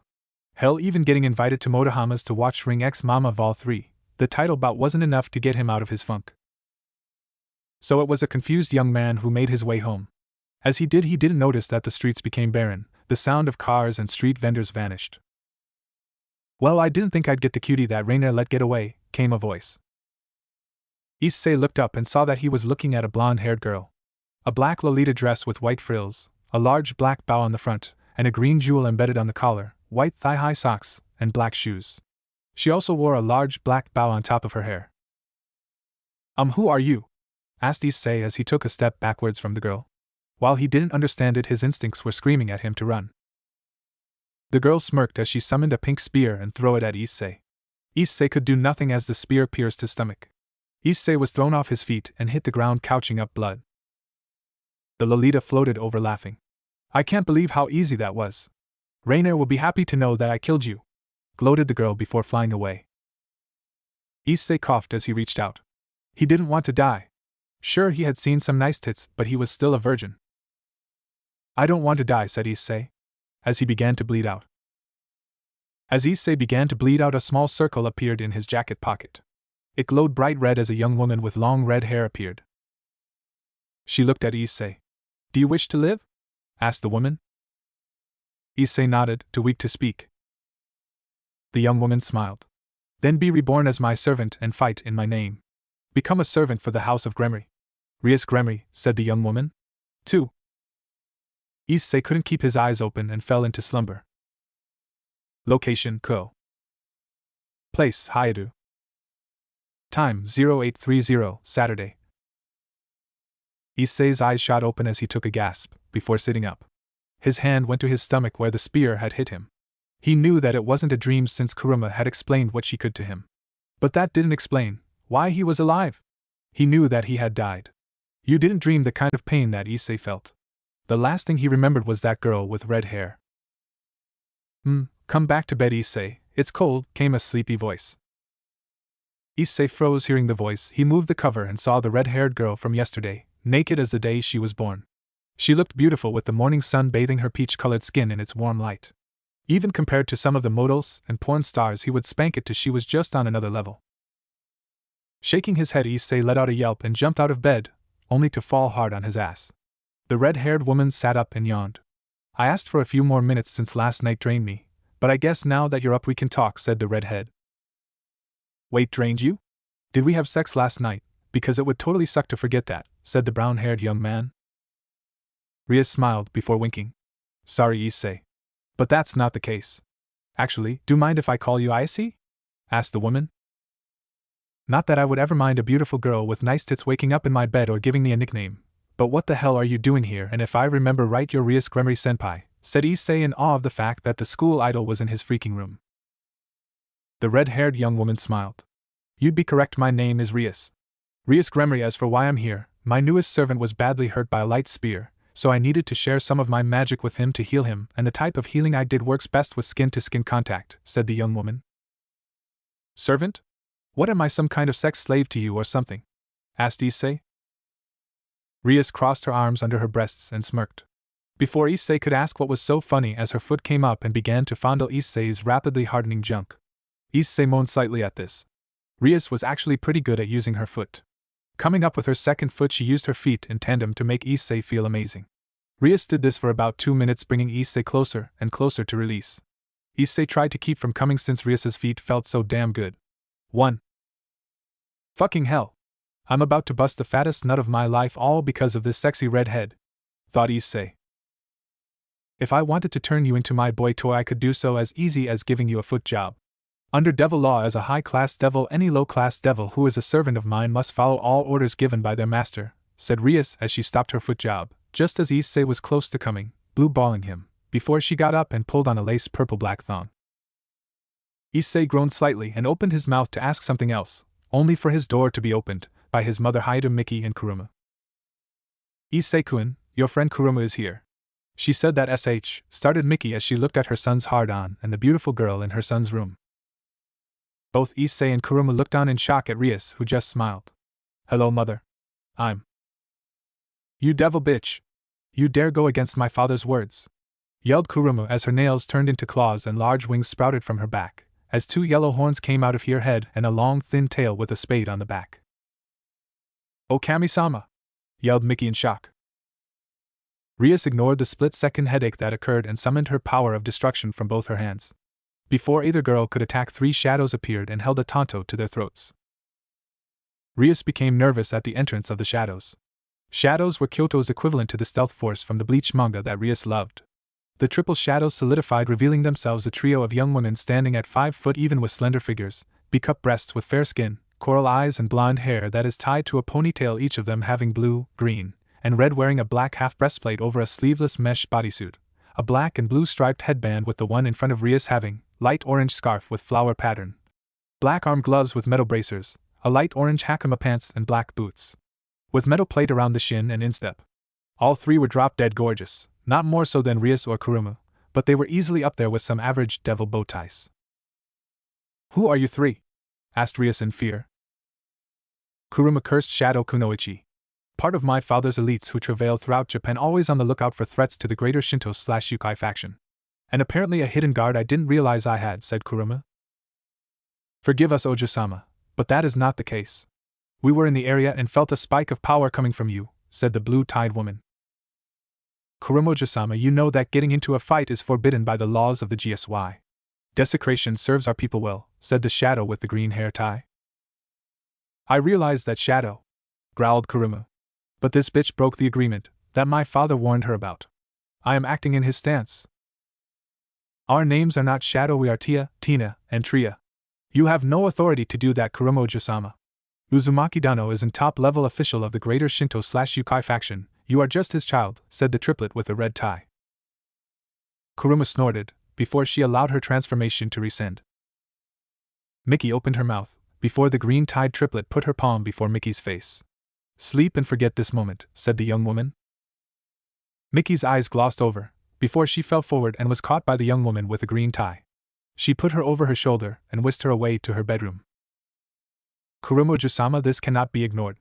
You will accompany us to see Uzumaki Dano, said the blue-tied young woman. Very well, said Kuruma as she was grabbed by Red Tie and taken away in a shadow. I would advise against doing anything else, as when Uzumaki Dano calls you to the carpet he will expect an answer, said Blue Tie, before she too vanished. It was at that moment that Rias felt death run a playful forefinger up her spine. Location, Ko, Little Aoyama. Place, Uzumaki Manor. Time 0900 Saturday. Naruto groaned in pleasure as he lay on the table in his back room. He was naked except for a towel wrapped around his waist. Sitting on his waist rubbing his muscles was Matatabi, wearing a towel herself. They had just got out of the hot spring that was attached to Naruto's house. A home that sat up in the hills of Kuo. It had cost a few million for the large Japanese-style manor that had 2 basements, a large garage, and the hot springs that Naruto was currently. I needed this, said Naruto. A day off was just what the doctor ordered. Matatabi chuckled as she rubbed her lover's shoulders. Considering that you've been under a lot of stress lately, I can only image my love, said the Nico Demonis. I actually got messages from both the Jiha and Akasha, said Naruto. Oh. I didn't know that they had called you, said Matatabi. Uchiha and her sister are thinking of moving their den here while Akasha has found a free moment to interfere in this cold war between myself and her regent Issa Shuzen, growled Naruto. Matatabi sighed. I still can't understand why you haven't killed the man. He's caused you so much grief. Especially with little Mocha, said Matatabi. It's only because of how fragile our alliance with the vampires is that I don't kill him. The Shuzen clan commands a considerable amount of power within the covens. If I kill him, then I invite war upon Kyoto. Even as high-ranking as I am within the GS/Y, I can't drag our people into a war, said Naruto. Who would have thought that Shuzen could be so petty because he didn't get to bed Akasha before she announced herself as your wife and bargaining chip between our faction and the Dark Lord faction? Hush, let us not talk about work. Let us enjoy the day, whispered Matatabi, pressing her breast to Naruto's back. Naruto felt arousal at this. Normally Naruto didn't go a day without having his balls drained of his seed, considering that he had access to multiple women. Naruto had sex with multiple women who took his fancy, but he only ever had a few wives within the last several thousand years. The last wife he had before Akasha and Eiga was a young maiden from a village in Italy. The woman. It had been a few days since he had last had sex, and he was feeling a bit horny at the moment. Naruto turned around and smiled at Matatabi as he captured her lips in a heated kiss before his hands moved to her breasts. Matatabi moaned into her lover's mouth as her hand moved to undo the clip keeping her towel in place. Before they could get too far into their intimacy ahead of themselves, Kurumu appeared with some shadow kunoichi. Naruto sighed in slight annoyance as he stopped his makeout with Matatabi and turned to look at the trio and his child. What is going on? Asked Naruto. Papa started Kurumu, only for Naruto to raise his hand. Kuruma, as much as I want to hear your side of the story, this falls into official GS/Y business if 3 of my shadow kunoichi brought you here. So I ask again, what is going on, Tria? Said Naruto, looking at the green tie-haired young woman. Uzumaki-dano, what I tell you because I am duty-bound, said Tria. The eldest of the shadow kunoichi regaled Naruto with what had happened nearly 30 minutes ago, with Kuruma interjecting on why she did what she did. Naruto growled in the back of his throat. Take a scroll to Lucifer, Leviathan, the Gremry and Citri clans and the heiresses explaining my displeasure. I will meet with them on Monday evening and go over just how fucked they are, yelled Naruto before he vanished in a spire of blue energy. Matatabi, Tina, Tria and Kuruma looked at the place where Naruto stood and knew that someone was in serious trouble. Location unknown. Place, top of a tower. Time unknown. On this plain there was nothing except crystal clear blue waters as far as the could see. The sun rose high in the sky, bathing the only island in its warm and powerful rays of light and life. The island itself was nothing special, several miles long and wide, protected by a barrier that would stop the occasional superstorm from doing damage. Birds could be heard chirping, a few wild dogs could be seen running in packs, and other such animals could be found. Animals thought extant in the human world lived and thrived here. The only man-made structure on the island was a single building that looked ancient, yet futuristic at the same time. It was hard to describe to an outside, as you could only truly see it with your own eyes. This was Sanctuary. Few had ever set foot on Sanctuary. The reason for this was that it was a hidden dimension. A place where humans, devils, and angels had never been. This was because Naruto had never allowed it. For Naruto felt this place was too pure for them. No matter how pure and good angels were, they stood still, held darkness in their hearts. At the top of Sanctuary, facing the rising sun, was Naruto, currently shirtless, in orange shorts with black whirlpool-like tattoos all over his body. All around him were birds and other animals that had learned to climb up the high tower, just so they could be near the beacon of nature that was Naruto. Behind him a portal opened, a swirling blue vortex of energy that sent the animals scurrying.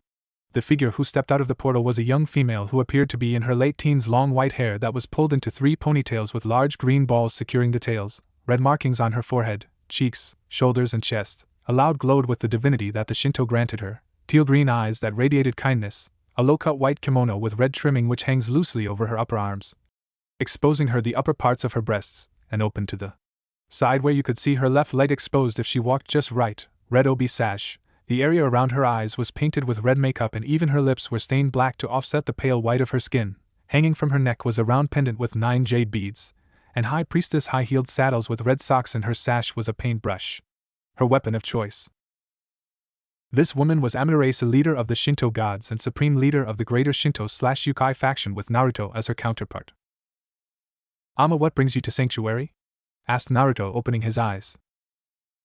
Your aura has been gone for almost a day from the correct world. I was getting worried, said Amma as she reached out as a bird landed on her hand. You know as well as anyone who had been here a day in that world is nearly a week here, said Naruto. I didn't come for a time-space lesson. You know why I'm here.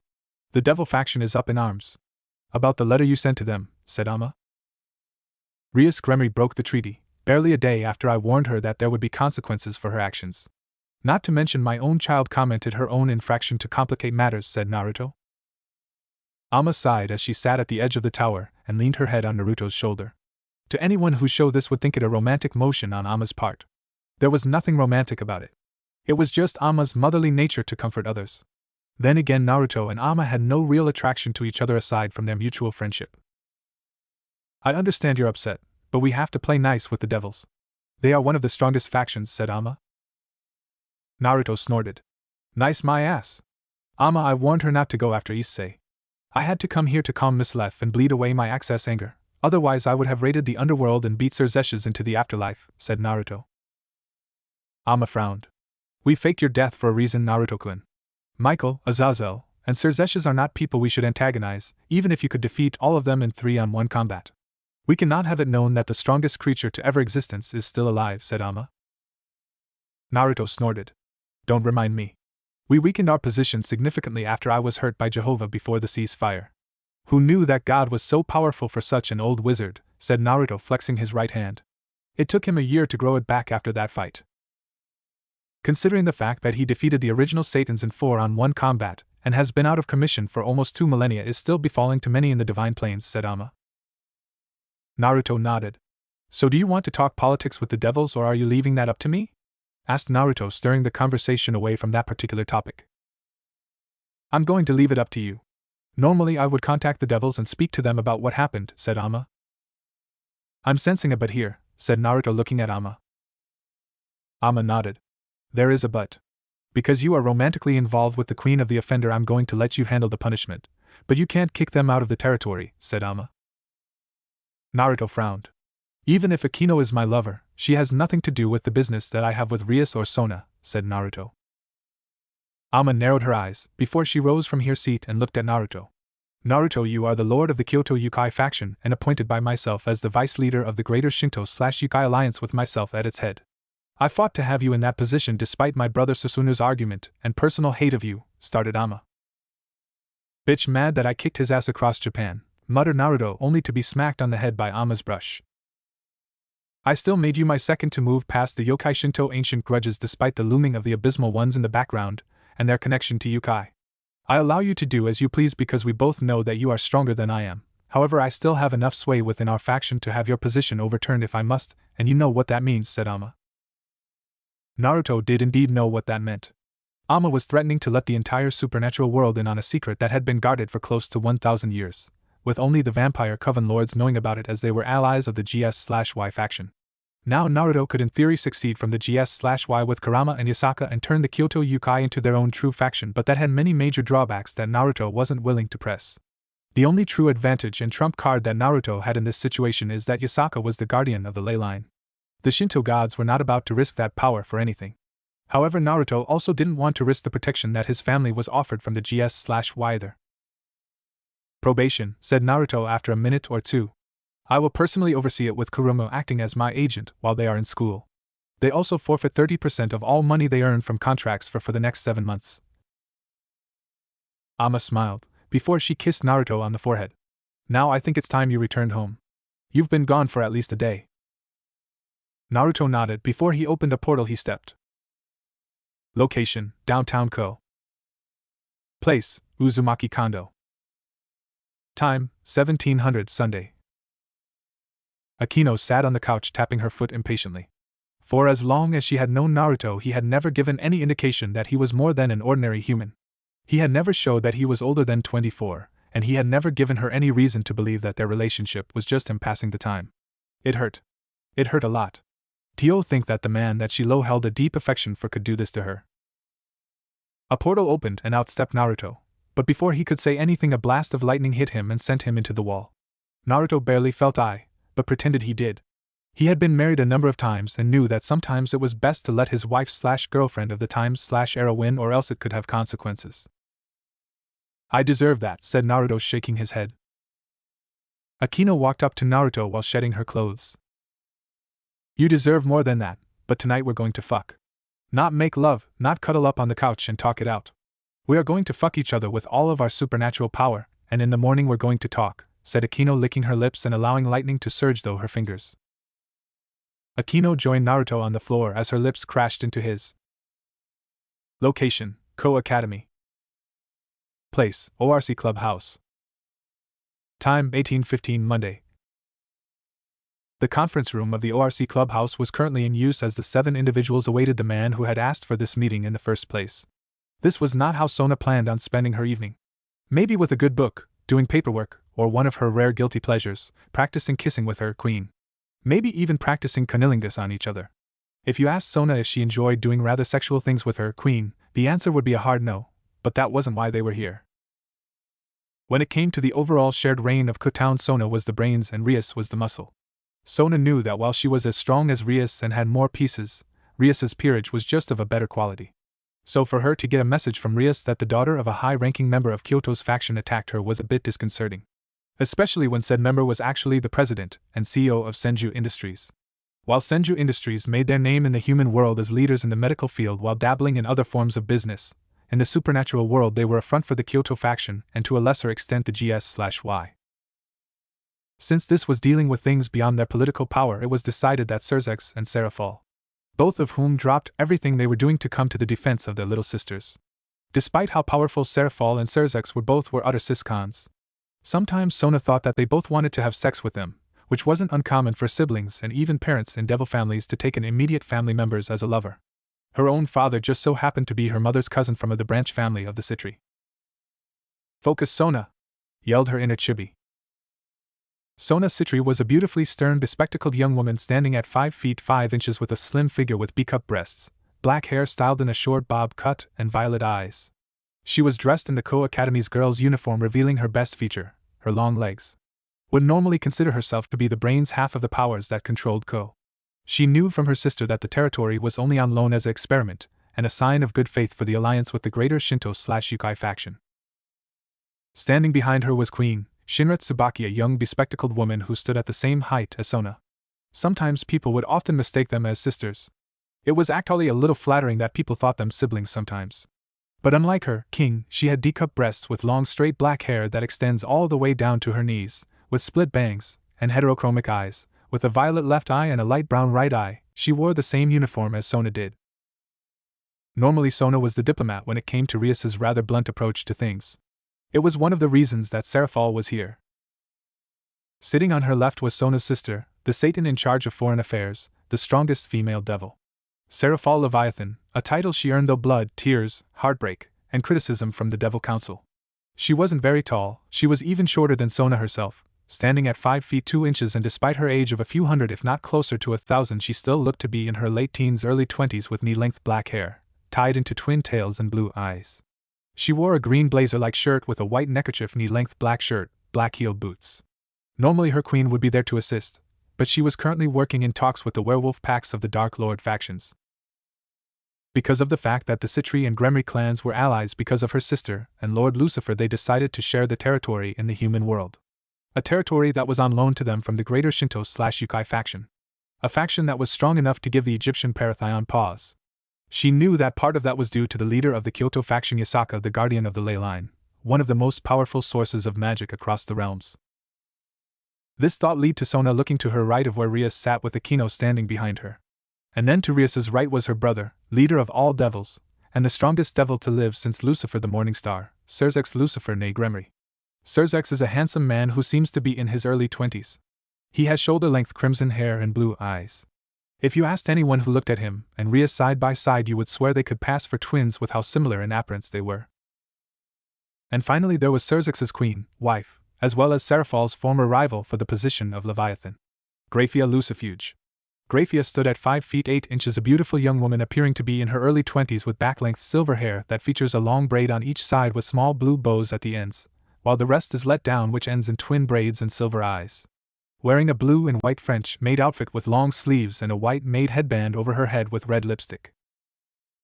The atmosphere was tense as the 7 sat in the room together. Normally both Surzex and Seraphol would be gushing over their sisters with their respective queens trying and most likely failing to get them back in line. However, with how serious the accusations were at the moment, it was no wonder both Satans had their game faces on. A knock sounded on the door. Butcho and Uzumaki Naruto, alongside a Nibi Matatabi and Kurono Uzumaki Kuruma are here, came the voice of Rias's Rook. Enter, said Rias. The door opened, and in walked the man who had scowled Rias a number of days ago. The woman who Sona assumed was Matatabi had a briefcase in her hand. They walked to the chairs where Naruto moved the chair, allowed Kuruma to sit down, before he pushed the chair up slightly. Once seated, Matatabi took up a standing position behind Naruto. Uzumaki-sama, I welcome you here, despite these unusual circumstances, said Rias. Thank you for hosting me, Gremory-san. As much as I enjoy political machinations, I would like to get this over and done with. Matatabi opened the briefcase and removed a black paper that had golden writing on it alongside signatures at the bottom. Specifically Surzex, Seraphol, Yasaka, and Naruto. As you all know, this is the agreement to allow Gremory-sama and Sona-sama to rule over Ko, with the Kyoto faction acting as an observer to the GS/Y to allow you here. Part of that agreement is that anyone who is unaware of the supernatural isn't allowed to be in your peerage. That may be the case, but from what I understand, Issei-sen was saved by Uzumaki-sama and told of the supernatural by his daughter, meaning that he fell into this criteria, said Sona. It would be if not for the fact that Issei's father Goro works directly for me as a member of Senju Industries' HR department. Since Senju Industries is an extension of the Kyoto faction, all personnel who are employed by Senju Industries are protected by under said treaty, said Naruto. The dead do not have the same rights as those who are alive, said Seraphol. Issei wasn't dead when Rias turned him into a servant, said Naruto. What do you mean he wasn't dead? His eyes were closed and blood was all over the place, said Rias, allowing her passion and arrogance to shine though. My apologies, Gremory. Allow me to explain. In Kyoto, just like the Devil faction, we have separate classifications for our personnel. Actually, we would be closer to an RPG system of classes. I would be considered assassin and my subclass is censor, said Naruto. Censor? Asked Surzex with narrowed eyes. I didn't know the demon shinobi was a censor. Naruto smirked at Graphia, who blushed. I knew about it, Lucifer-sama, said Graphia. Seraphol turned and glared at her former rival. And you never said anything about one of our strongest enemies at the time? Asked Seraphol. To be fair, she couldn't say anything, even if she could. I took a page out of an old enemy of my grandfather's to ensure the silence of all those in the old Satan faction. Of course there are other secrets that Graphia kept from me, said Naruto. Surzex narrowed his eyes. If you're implying that you used my wife as a SL-, started Surzex. Naruto barked out a laugh. Nothing of the sort.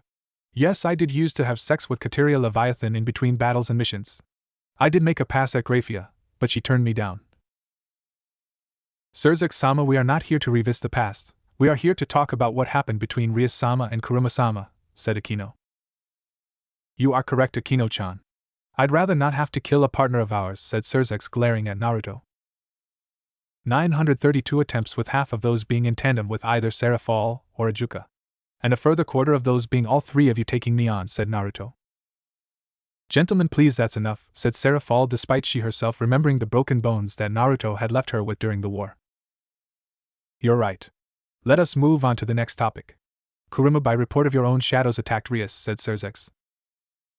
I was acting in place of my father, yelled Kuruma, rising to her feet, only for Naruto to grip her shoulder and ease her back into her seat. So she is an agent of yours? Asked Seraphol. Kuruma does not speak for me.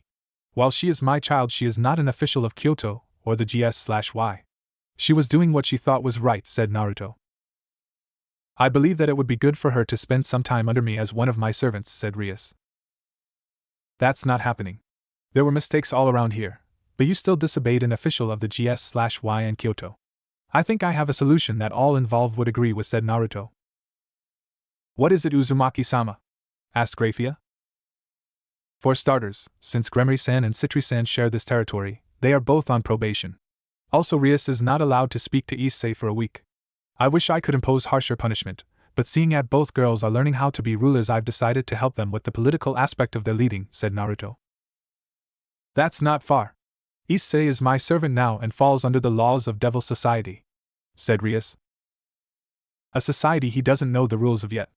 Despite how you devils are more civilized than you once were, several among you still comment atrocities just because you can. Riser Phoenix for one.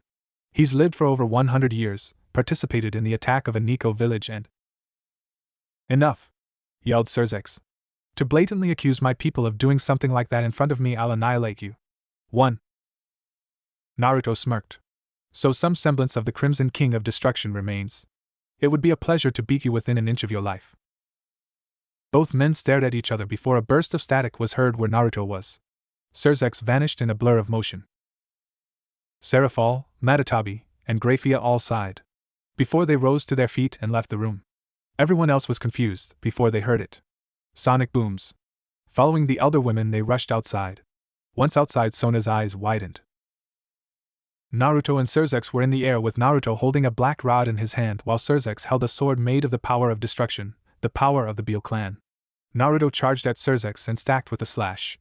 Surzex blocked the attack and much to the shock of all of the younger girls the two weapons shattered. Naruto didn't let up and did a flip into an axe kick that forced Surzex to block with his arms. Surzex uncrossed his arms and grabbed Naruto's leg before throwing him at the ground as he summoned an orb of destruction. That's my brother's signature move, yelled Rias, having seen the attack. She had based her own super attack off of this move. Kurumu snorted, making the others look at her. Please. Papa isn't going to let some knockoff take him out. Knockoff? You bastard, you're still using that imitation Rasengan? Asked Naruto as he held up his right hand and summoned a blue Rasengan. The duo vanished. The girls looked around for them, before Matatabi, Serafal, and Grafia put up a barrier over them as an explosion appeared above him. Black and blue lightning appeared all around, before a figure fell from the sky and created a crater in the ground. The woman lowered the barrier to see Surzex laying in the crater. His cape in tatters as was his suit. Naruto came from the sky and landed on the ground in front of Surzex. I win, said Naruto. What the hell was that? Asked Rias in a rather unladylike manner that got her a head smack from her sister-in-law. That, my dear, is the politics of fists, said Naruto as he ripped off his damaged shirt, making Akeno lick her lips, Tsubaki and Sona blush, and Matatabi think of all the things that she was going to do to those abs. Men, said the three older women. Fine, you win, although I think that taking Issei from Rias for a week is too much, said Surzex, getting up and rubbing his head. Consider it a timeout. I don't plan on teaching Issei a thing since Rias is his master, speaking of which he better be trained correctly, said Naruto, looking at Rias. After a few moments of hashing out lesser details, Surzex, Serafal, and Grafia leave. Rias glared at Naruto for a second, before she and Akeno left. Once everyone left except the student council members and Naruto, Sona rose from her seat. Tsubaki looked at her master with a raised eyebrow at this. Out of everyone who knew Sona, then it would be Tsubaki. Tsubaki, like all queens, were to their king Sona's right-hand woman and advisor. More than that, she was privy to intimate knowledge and details that Sona would rather keep quiet about. For instance, while she was embarrassed to buy her sister, she owned several cosplay outfits that came from her sister's television show, Magical Girl Levi Tan. Tsubaki had seen her best friend at her most vulnerable. She knew better than anyone how hard Sona worked to prove herself to not only her family, but the other pillar families, that she could run the house of Citri without a husband. Sona had been pledged to the third son of the Shax clan who would take the Citri name upon marriage. At 12 years old, Sona challenged him to a battle of wits in a game of chess. Sona defeated him with ease and even told all devils that only someone who could defeat her in chess would be worthy of her hand in marriage. Several had come to try their luck at her hand. All had lost. Tsubaki didn't remember the first time she and Sona had played together, but it became quite a normal thing between them after each defeat of a suitor. Of course, as her queen, she was obligated to advise and take care of Sona. Excuse me, Uzumaki-sama, said Sona. Naruto rubbed the back of his head. You may call me Naruto Citri-san. Despite what just happened, I'm not so high up on formalities that I'm going to force you to call me Sama or by my last name, said Naruto. Sona chuckled. If you insist on being called Naruto, then please call me Sona. As you said, formalities are a bit of a chore, said Sona. Indeed. What did you want to talk about, Sona-chan? Asked Naruto. Sona nodded before she bowed slightly. I would like to apologize to you, Naruto-san. As co-leader of this territory, it is part of my duty to police Rias in all matters that would break the treaty. The same goes to her, said Sona. It's fine, Sona-chan, said Naruto. Still, I insist that you join me for coffee and to talk about the future of Ko and what you expect from me, said Sona, giving Naruto a small smile. Naruto looked at Sona, before he smiled at her. I have no problems with that, Sona-san. How about we have coffee Saturday, said Naruto. Sona lifted her hand out to Naruto. That sounds lovely, Naruto-san. Naruto took Sona's hand and kissed the back of it. The Citri heiress had to fight the reddening of her cheeks. I'll see you Saturday, say 10 o'clock in the park, Sona-san, said Naruto. Sona smiled. I look forward to spending a day together, Naruto-san, said Sona. Naruto vanished with his signature static sound, with Matatabi creating a portal that she and Kurumu. Location: Ko Entertainment District. Place: Street. Time: 1800 Friday. Kurumu and Issei walked down the street away from a karaoke bar that they had been at with a Motohama, Matsuda, Akiya, and a girl that Matsuda had managed to save from a group of thugs. Matsuda and Motohama had thought it a typical high school mixed, was in reality a way for Kurumu to keep an eye on Issei. Rias was told by Naruto that she couldn't see Issei for a week, mostly to give him a chance to really adjust to the new life that he was going to lead. Kurumu watched as Issei smiled and laughed, talking about how the girls had been so chill, and Kurumu had even convinced the other girls to do a little lap dance and make out session with the other two guys. With a little help from her charm, she had even made out with Issei so that he wouldn't feel left out. Besides, Issei was far from a bad kisser in Kurumu's eyes, and she had met plenty. Not to mention that he was cute. Kurumu shook her head to focus herself. Currently she was on duty. It was her punishment for attacking Rias. It was actually a pretty common. Kurumu was currently steaming on the inside as she kept glancing at Issei. Over the last week since the meeting between her father and the Satans, things had been tense. Or at least things with Rias's group have been tense. Kaneko was no longer talking to her, or at least giving her the cold shoulder. And while she hadn't really spoken to Akeno yet, she was giving her glares. That was more due to not actually getting to meet Akeno one-on-one. As the duo walked, Kurumu felt a spike of killing intent. She looked around for the direction of the killing intent and saw it. It was a middle-aged looking man with short black hair and dark blue eyes, pale gray trench coat over a white dress shirt with a matching ascot, black pants and shoes, a pair of black gloves, and a black fedora. Here I was out for a midnight stroll and I find a succubus and a devil out on a date, said the man, putting a hand on his hat. Who are you? Asked Kurumu. Me. My name is Danasik, said the man, revealing his black wings.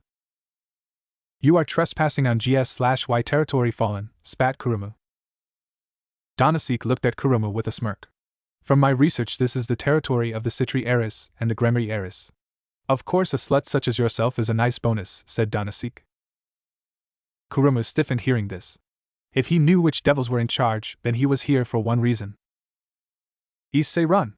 Yelled Kurumu as she charged at Danasik and allowed her claws out, only for Danasik to jump upwards slightly and kick Kurumu in her face, sending her flying backwards. Kurumu hit a roadside tree and lay there unconscious. Kurumu-chan! Yelled Issei, before he glared at Danasik. He charged at the large man with his fist pulled back and began to throw wild punches. Danasik backed away, making Issei miss each punch. Danasik grabbed Issei by his arm and yanked it upwards, before throwing Issei into a car. Issei bounced off the car and coughed up blood. Issei got up and looked at a pipe that was on the ground next to him. Picking it up, he charged at Danasek and swung it at him. Danasek moved backward and smirked, before he held out his hand and summoned a spear of light that was blue and thrust it at Issei. Issei managed to back away just in time, but was still blasted backwards as his shirt and the surface area of his chest was hit with a second-degree burn. Issei rolled on the ground, clutching his chest in pain. He looked at Danasek with a glare. Bastard! Growled Issei. Danasek laughed. Don't blame me, kid. You picked up a pipe, so I summoned my spear. I would have been happy to beat you to death with my fists. Once I'm done with you, I plan on taking my time with that succubus. Been a few years since I fucked one, stupid, said the twisted fallen angel. Issei looked at Danasek with a glare that made the hardened veteran flinch.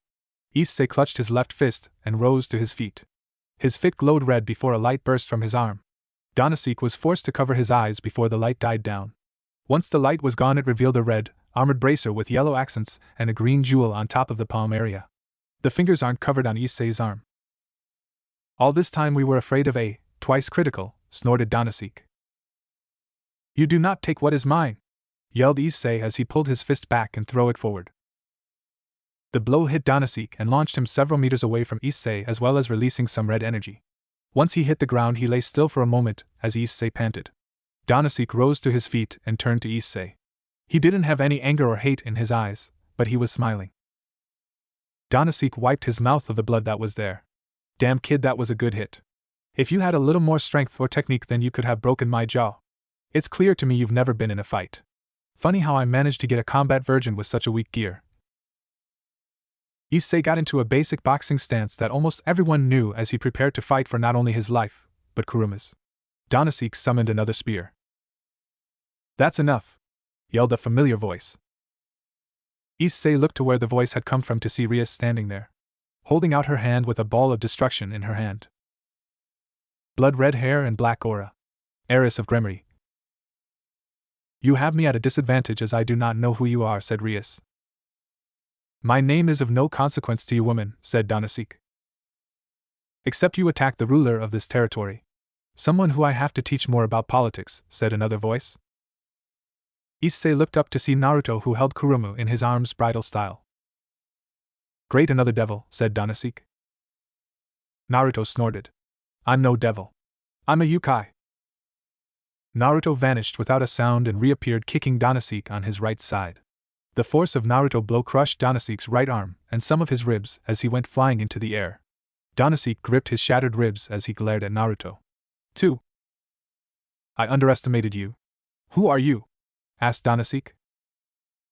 My name is Uzumaki Naruto. I am the Lord of Kyoto and a member of the Greater Shinto/Yukai Council. I am not someone you want to cross. I see. Well then, Lord Uzumaki, I guess it's time for me to leave, said Donasek. Naruto glared at him. As if I'd left you leave after attacking my child, yelled Naruto. Let him go, Uzumaki-san, said Rias. Naruto turned to Rias with a raised eyebrow. As much as he wanted to rebuttal, he had agreed that he would allow Rias and Sona to make mistakes and be there as a sort of safety net. The only reason he had agreed to this was because he once considered Grafia a dear comrade. Very well. However, if he gives us any problems in the future, it's you who will clean up the mess, said Naruto. Rias nodded as Donasek took off into the night. She knew that it might seem counterproductive to allow an enemy to leave, but she needed him to deliver a message to their leader. A fight was coming and Rias was going to bring that fight. Location: Ko Town. Place: abandoned church basement. Time: 0000, Saturday. The doors to the basement were thrown open as Rainier ran into the room. Donasek! Yelled Rainier in worry for her comrade. Middle looked away from her vigil over the man who lay in the bed, half dead from his scuffle with a yokai of some level of strength. At least according to Donasek, the man had been at least as strong as a cadre. Rainier looked at Donasek's half-broken body as Middle secured his arm in a sling, and his midsection was heavily bandaged. Whoever had hurt him was strong. While fallen angels were durable and had a stronger healing factor than humans, it would take some time to heal, more time than she would have liked. He had returned to their hideout while she had been out scouting Ko, or rather scouting out the Gremory/Citri fortress known as Ko Academy. While it didn't seem like it, they had some impressive defenses that would make it suicide to attack them there. No, Rainier was going to bid her time until she could complete her mission, her goals. The goals that her father was too soft to strive for. What happened? Asked Rainier as she walked over to his bedside. Donasek tried to rise from his position on the bed. Easy, Donna. You're not fit to move around just yet, said Middle. Ever the worrywart, that girl, thought Rainier with a small smile. While Calawarna and Donasek were the oldest of their group and pure-blooded fallen angels, Middle, much like Rainier, was merely a half-blood fallen angel. She was much younger than all of them at only 70 years old. But even so, Rainier considered her a dear friend and comrade. Donasek laid back down on the bed and looked at the ceiling. I'll live, but that guy who hit me. He was holding back a lot of power. Even though I had apparently hurt his kid, said Donasek. Held back? Asked Rainier. Yeah.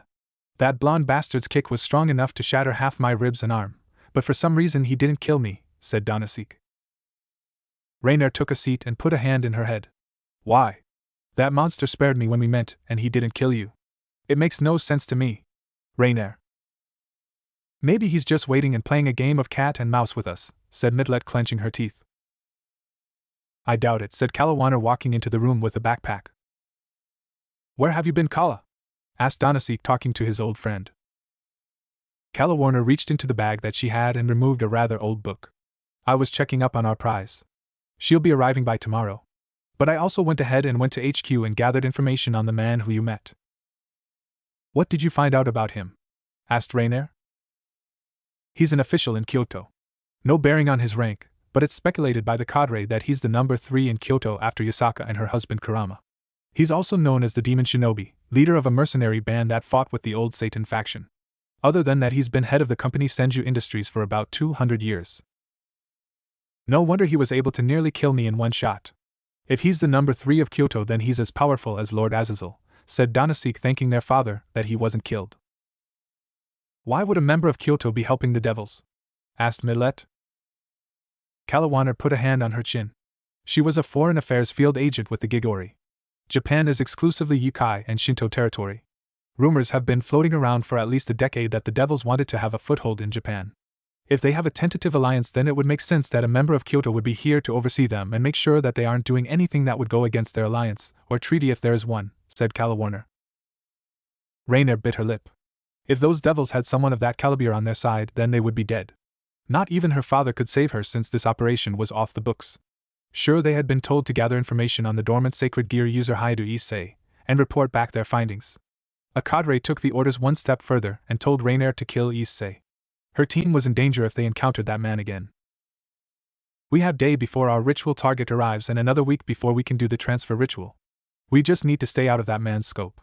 Once we complete the ritual, we need to leave this area and destroy any evidence that we were here, said Rainer. The others nodded to Rainer. Danasik. Location, Ko Town. Place, Park Fountain. Time, 10:30 Saturday. Naruto stood by the fountain dressed in rather casual attire compared to what he would normally wear when he had to be seen in public. He wore a white shirt with the kanji for 10 on the front, an orange jacket with tiger stripes, fitted blue jean pants, and black boots. On his right wrist was a sports watch, and around his neck were 10 black beads and a Shinto pendant. Naruto let out a yawn as he pulled out his phone. He had arrived about 15 minutes ago, but he had been up for over 2 hours. And that was mostly due to Matatabi and Kurumu not letting leave the house with anything just thrown on. They spent 45 minutes going through his wardrobe to find something that was suitable for a date with the heiress of the Citri clan. Another thing that contributed to his tiredness was the after-action meeting he had with Rias, Issei, and a slightly concussed Kuruma had spent the next 20 minutes discussing what had happened. Naruto and Rias had examined the twice critical.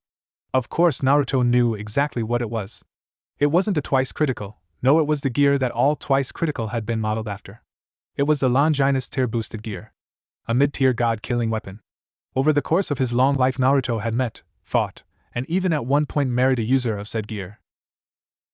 Naruto didn't tell Issei about his new power. Naruto considered that it was Issei's burden to make himself stronger. Many eras of dimension, and several wars ago, Naruto's own burden at the time forced him to grow and become stronger, as the situation called for it. He also knew that Rias knew about the gear. Why she didn't tell him about it, as she was Issei's master, was beyond him.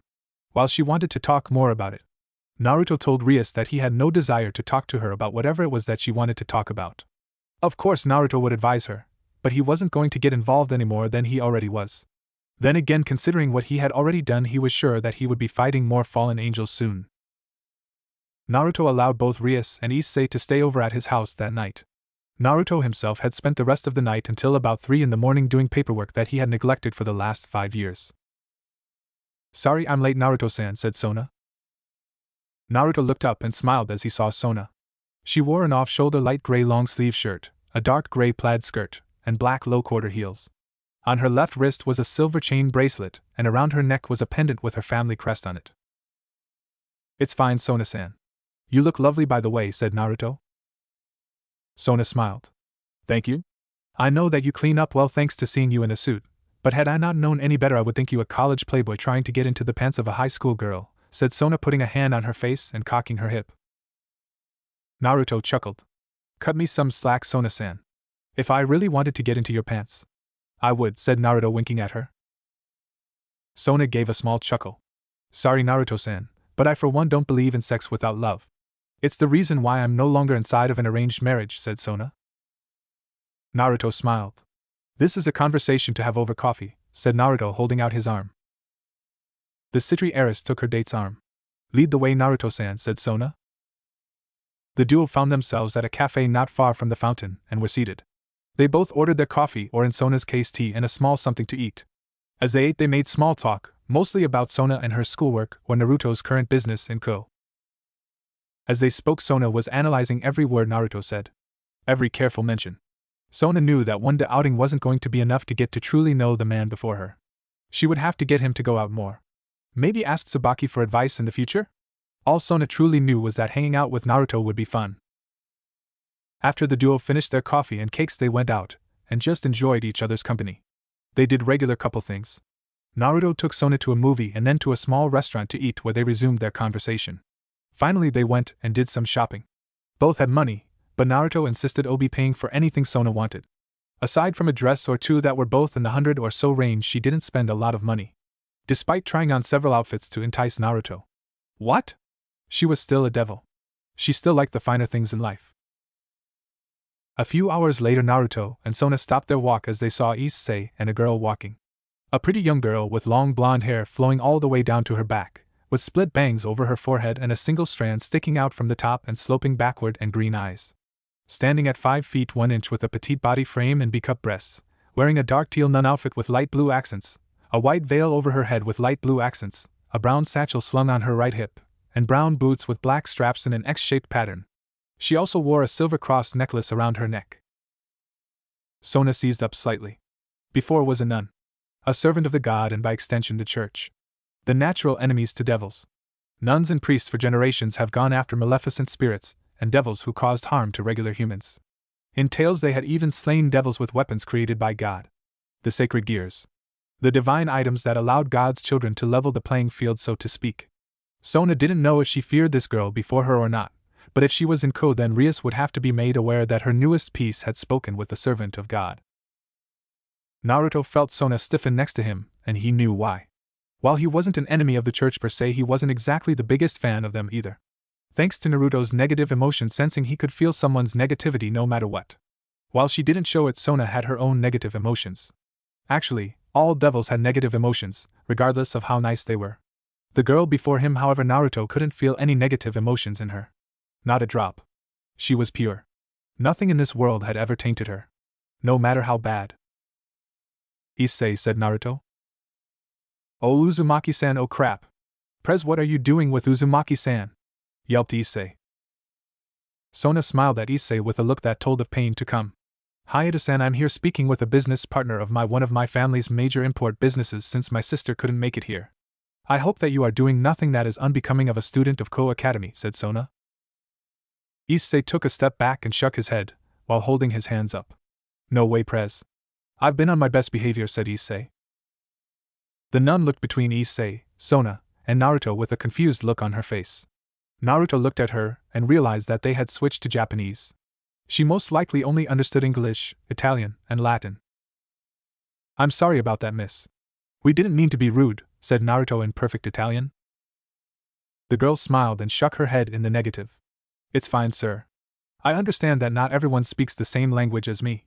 I'm just luckily Mr. Issei was able to help me out, said the girl. Naruto chuckled. Mr. Issei. Isn't he a little young to be called Mr.? Asked Naruto. The girl shook her head. My upbringing with the church taught to me always treat everyone kindly. Speaking of which, my name is Asia, sir. Asia Argento, said the girl, sticking out her hand. Naruto smiled. My name is Naruto. Uzumaki Naruto. It's a pleasure to meet you, Asia-chan, said Naruto as he took her hand. As Naruto took her hand, a spark jumped between them. A familial connection. A blood connection. Father?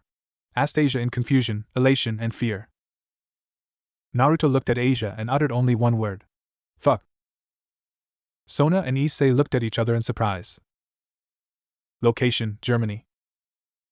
Place, Wetterstein Mountains. Time, 1400, May 1866.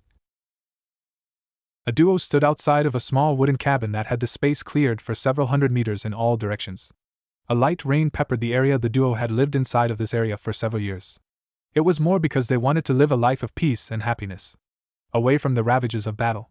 Battles fought between not only humans, but those within the supernatural planes. This was due to the fact of who these two individuals were. The male of the duo was a member of the Kyoto Yukai faction. In fact, he is their leader, but because he didn't like sitting in one place. Even though he would spend majority of his time in Japan fighting against the other Yukai clans and Shinto gods and their apostles. In the man's arms was a babe of no more than 6 months old. The woman by his side was a beautiful woman with long wavy blonde hair with narrowed light green eyes, standing at 5 feet 7 inches DD cup breasts, that not only did her husband love, but she used to feed her child. A floor-length purple dress with a slit up the left leg, white high heels, on her left arm was a red gauntlet that looked like a dragon's claw with a green gem in the center. On her right side was a rapier. "Elsa, you don't have to do this," said the blonde-haired man. Her husband of 5 years. Uzumaki Naruto. She had known for years the true identity of her husband. She knew that he had several children or great descendants across the globe. None had his power, but then again their own child didn't have any of their powers either. "My love, I know that you believe that, but this is destiny," said Elsa. "Fuck destiny. I defied destiny and made it my bitch. There is no reason for you to bow down and fight. Think about our child, Elsa. I'll fight in your place. I'll kill the white dragon in your place," growled Naruto. Elsa smiled at Naruto, before walking up to him and their child. She placed a tender hand on Naruto's whiskered cheek, before kissing him. A kiss that told him all the things that she felt without using her words. Once she pulled her lips from her husband's, she then looked down at her son and kissed his forehead. "I am human, Naruto. Even with Drig enhancing my life force and body, I will live to probably only live double 100. A mere blink of the eye for you. Every child you have had with a human woman has been a human. And while you did have a child with a demon, that child too was barely anything as powerful as its mother. Naruto, you were able to defy fate because you are special. I am a slave to my fate as the Red Dragon Empresses of my generation. 1. For what it's worth, I'm sorry for the fate that I have doomed her to," came a masculine voice from the gauntlet. Naruto took a breath. "When I beat you and Albion within an inch of your lives before the Great War, I thought that I was done with your petty fighting, but that was my mistake. A dragon cares about only 2 things: their treasure and their desire for battle. I can no more judge you for your nature than that of a kitsune," said Naruto. "Red Dragon!" yelled a voice. Both Naruto and Elsa looked up into the as the warm midday sky shifted from blue to purple as a barrier went up around the area. A subsonic boom was heard as a figure appeared in the sky several meters above them. It was a French officer's naval wear, long black hair, a pencil mustache, and a pair of shining blue wings. On his side was a French naval cutlass. "It took some time, but I finally found you, Red Dragon Emperor," said the man, drawing his cutlass and pointing it at Elsa. Naruto felt his aura flare as his eyes turned purple. A blast of demonic chakra flowed out of his body and sent the WD flying backward in the air. Naruto went to take a step forward before Elsa placed her hand in front of her lover. The blonde looked at Elsa, before resigning. "Come back to us," said Naruto. Elsa smiled, before turning back to her fated rival. "White Dragon Emperor. Before we do battle, tell me your name." "I am Countess Elsa Uzumaki nee Schlitz," yelled Elsa. The Frenchman nodded. "My name is Jean-Louis Chauve." "I can only assume that the demon is your husband," said Jean-Louis. "Yes, he is, but you are not here for my husband. You are here for me," said Elsa, drawing her rapier. Jean-Louis nodded. "As is the intertwined fates of the red and white ones. Worry not, Red Dragon. Your husband and child have nothing to fear from me once I defeat you. I will give you a moment to say goodbye to your lover and child." Elsa turned to Naruto and smiled. "Mein Herz, mean Welt. Ich komme auf Uke Bade Zurich. Boosted gear balance brake, scale mail juggernaut drive." Jean smiled. "Bravo, madam, je salue votre courage. Divine dividing balance brake. Scale mail, juggernaut drive," yelled Jean. The duel would fly off and begin their duel to the death. A duel where Naruto and his young son would never see Elsa again. Location: Ko Town. Place: downtown area. Time: 14:30 Saturday. As Asia took the man's hand and felt a jolt between them, there was no pain in the act itself. Not only a familiarity that could only come from a person who shared her blood.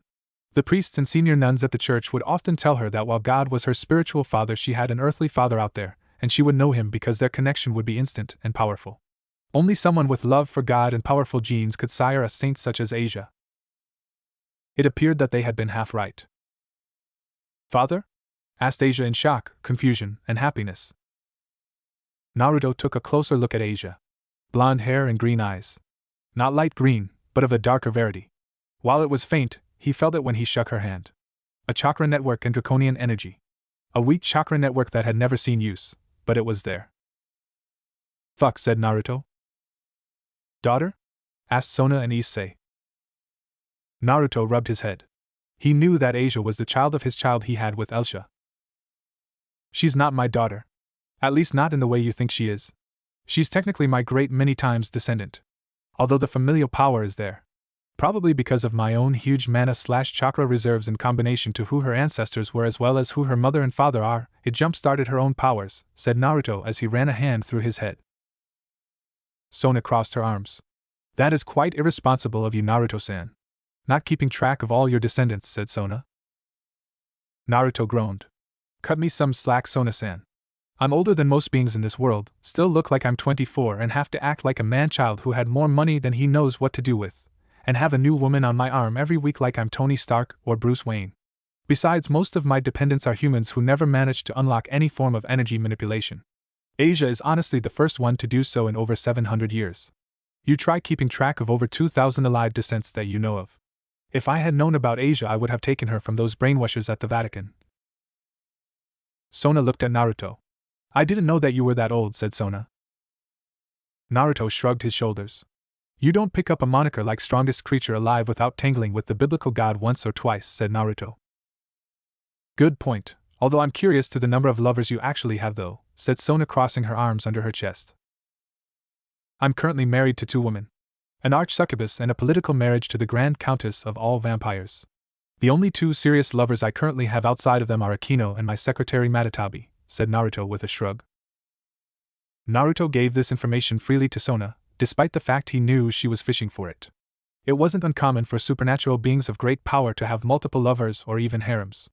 Naruto was not an exception to this rule. Over the last, honestly, he couldn't really remember the amount of time as it had started to blend together with periods of time with nothing happening. He had taken hundreds if not thousands of human lovers with a handful of goddesses, demons, devils, monsters, and the like sprinkled in between. He, Kurama, Yasaka, and Matatabi had tried and even had foursome sex back in the day. That was more due to them being bored and Yasaka and Matatabi wanting to trade lovers from time to time or have some really kinky sex, considering Matatabi and Kurama were basically siblings. 2. So what's the plan? Asked Issei. Naruto and Sona turned and looked at Issei and Asia. Why are you here, Asia? There hasn't been an active church here in well over 10 years? Asked Naruto. Oh. I was assigned here to be the local by the Vatican bishop's father, said Asia nervously. Naruto narrowed his eyes. He felt the heartbreak in her words. Besides, if she wanted to call him father, then he was going to treat her like one of his children.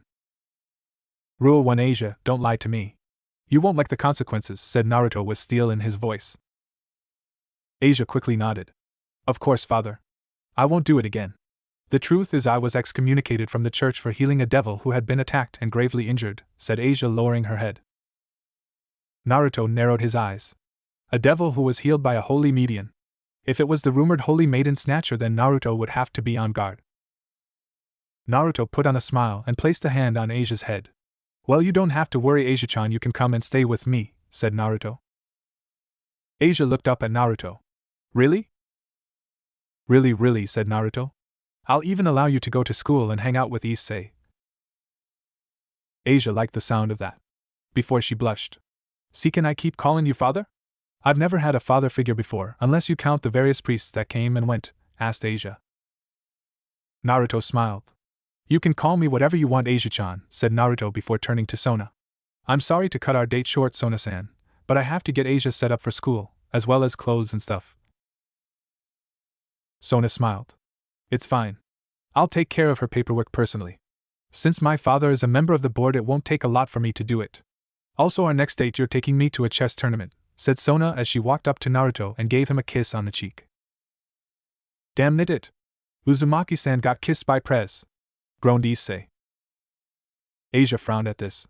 Father, you shouldn't do such incident things outside of marriage, as she began to hit him on his chest. Sona chuckled and turned to leave. She had found quite the interesting suitor. However, it wasn't a matter of strength with her, but smarts. Then again, he was a member of Kyoto's ruling council. Location, Ko Town. Place, Uzumaki Manor. Time, 1600 Saturday. Oh, my big sis is so cute, yelled Kuruma as she hugged Asia and rubbed her face against hers. Asia blushed. Kuruma-san, please. Kuruma pulled away and grabbed Asia by her cheeks and gave them a pull. It's Kurune-chan. Asia waved her hands. Kurune, it hurts, yelped Asia. Naruto had taken her shopping and quickly brought her clothes different from her nun outfit. Naruto and Matatabi both laughed at the two girls, before Matatabi gave Kurumu a small chop to the head, making her stop. Alright, that's enough, Kurumu-chan. Asia-chan is still new to all of this. You have to give her a chance to get used to it, said Matatabi. Kurumu stuck her tongue out at Matatabi only for the cat demon to grab her tongue and give it a squeeze, making Kurumu yell in pain. Asia watched all of this with a confused, yet content look on her face. For a long time, she always felt like something was missing in her life. Maybe it had to do with the fact that she was put on such a high pedestal at the age of 6 years old, when Twilight Healing had waited because she wanted to heal a baby bird. For a long time, she felt alone. Isolated from the other children. Made to memorize scriptures at dawn with harsh punishment if she failed to memorize them, and then made to help the people of the city and surrounding villages. But only the head bishop told Asia who she could and could not heal. It honestly drove her mad at times, as all the scriptures and teachings told her that helping people was always God's will. If he gave her the blessing of Twilight Healing, then he wanted her to help people. Then it had all come crashing down when she healed a devil who had been hurt. A hand on her shoulder brought her out of her thoughts, and she looked at her ancestral father. Or at least that's what he claimed. His hands were warm and soft, unlike the rough and cold hands of the priests and elder nuns. His smile was kind and loving, unlike the cold and distant frowns on the faces of the archbishop. His words brought comfort and joy, while the words of the priests often brought doubt and pain. Even though she had known her ancestral father for less than an afternoon, she felt a powerful connection with man. This man was her father? Said the blonde-haired girl. Yes, Asia-chan? Can we have pasta for dinner? Asked Asia. Naruto gave her a wide grin. Allow me to introduce you to the wonders of ramen, my dear child, chuckled the strongest creature alive. Asia titled her head. What is ramen? Asked Asia. Location, Ko Town. Place, Senju Industriers. Time, 1800 Friday. Naruto yawned in boredom as Gendo spoke about projections and costs that needed to be factored into the next quarter. Naruto wasn't a fool though. 70% of the projected losses were due to Gendo and Seal's Project Alliance and movement of sensitive equipment to Geo Front 2, an off-site center that could be found within a building that was owned by Senju Industries' Tokyo division. No, his major thoughts were with the last week and his newest child. Asia was kinda a breath of fresh air with the way she was. She oftentimes could be found cleaning the house or studying the Bible, despite Naruto having a staff of cleaners that came to the house once a week. She also took to calling Matatabi mother, as she thought that she was Naruto's wife. A fact that neither of them corrected, but it would have to happen before she met Naruto's official wives and learned that Akeno was Naruto's lover. Asia and Kuruma had also become quite close. Kuruma could be a pervert, while all succubi were perverts. Kuruma had made it her personal mission to corrupt. He would have to handle them sooner or later, and putting it off any longer would be foolish. Naruto pulled out his cell phone and looked at the message from Rias. Rias, Uzumaki-sama, come to the ORC. We have an emergency situation on our hands. Naruto raised an eyebrow at this message. Before he quickly replied. Naruto, I'll be there in a moment. While he and Rias had their differences, they had managed to work together with Sona over the last week or so to hash more of the finer details that were somewhat hidden inside of the Ko Town loan agreement that was currently in effect. Naruto had even gone with Rias and her peerage when a Rouge Devil had been spotted in the area. Rias used it as an opportunity to teach Issei the peerage system and the roles of each piece. Even the fact that Issei was probably Rias's most versatile servant in terms of combat. Naruto even imputed his own wisdom that since Issei had been revived with all 8 of Rias's pawns, he had as much power if not more so than Akeno and potential than Kiba. Something Issei had been surprised about when told this information. Nibi-san, said Naruto, raising from his chair and getting the attention of all the executives. Hi Uzumaki-dano, said Matatabi. I need you to take over this meeting. Something has happened at the main branch that requires my full attention, said Naruto. Perhaps I can help you with this, Uzumaki-san, said Gendo, hoping to get a glimpse of the top brass of the company. No need for that, Ikari-san. I need you here as you have quite a bit of knowledge of this subject. I will have a full report on my desk Monday, said Naruto as he walked out of the room. Once he was out of sight of the officials, Naruto vanished in a burst of static. Only he didn't see Hayadegora rounding the corner at the last second. What the hell? asked the director of HR as he dropped the papers he had brought to show his boss. Location, Ko Academy. Place, ORC Clubhouse.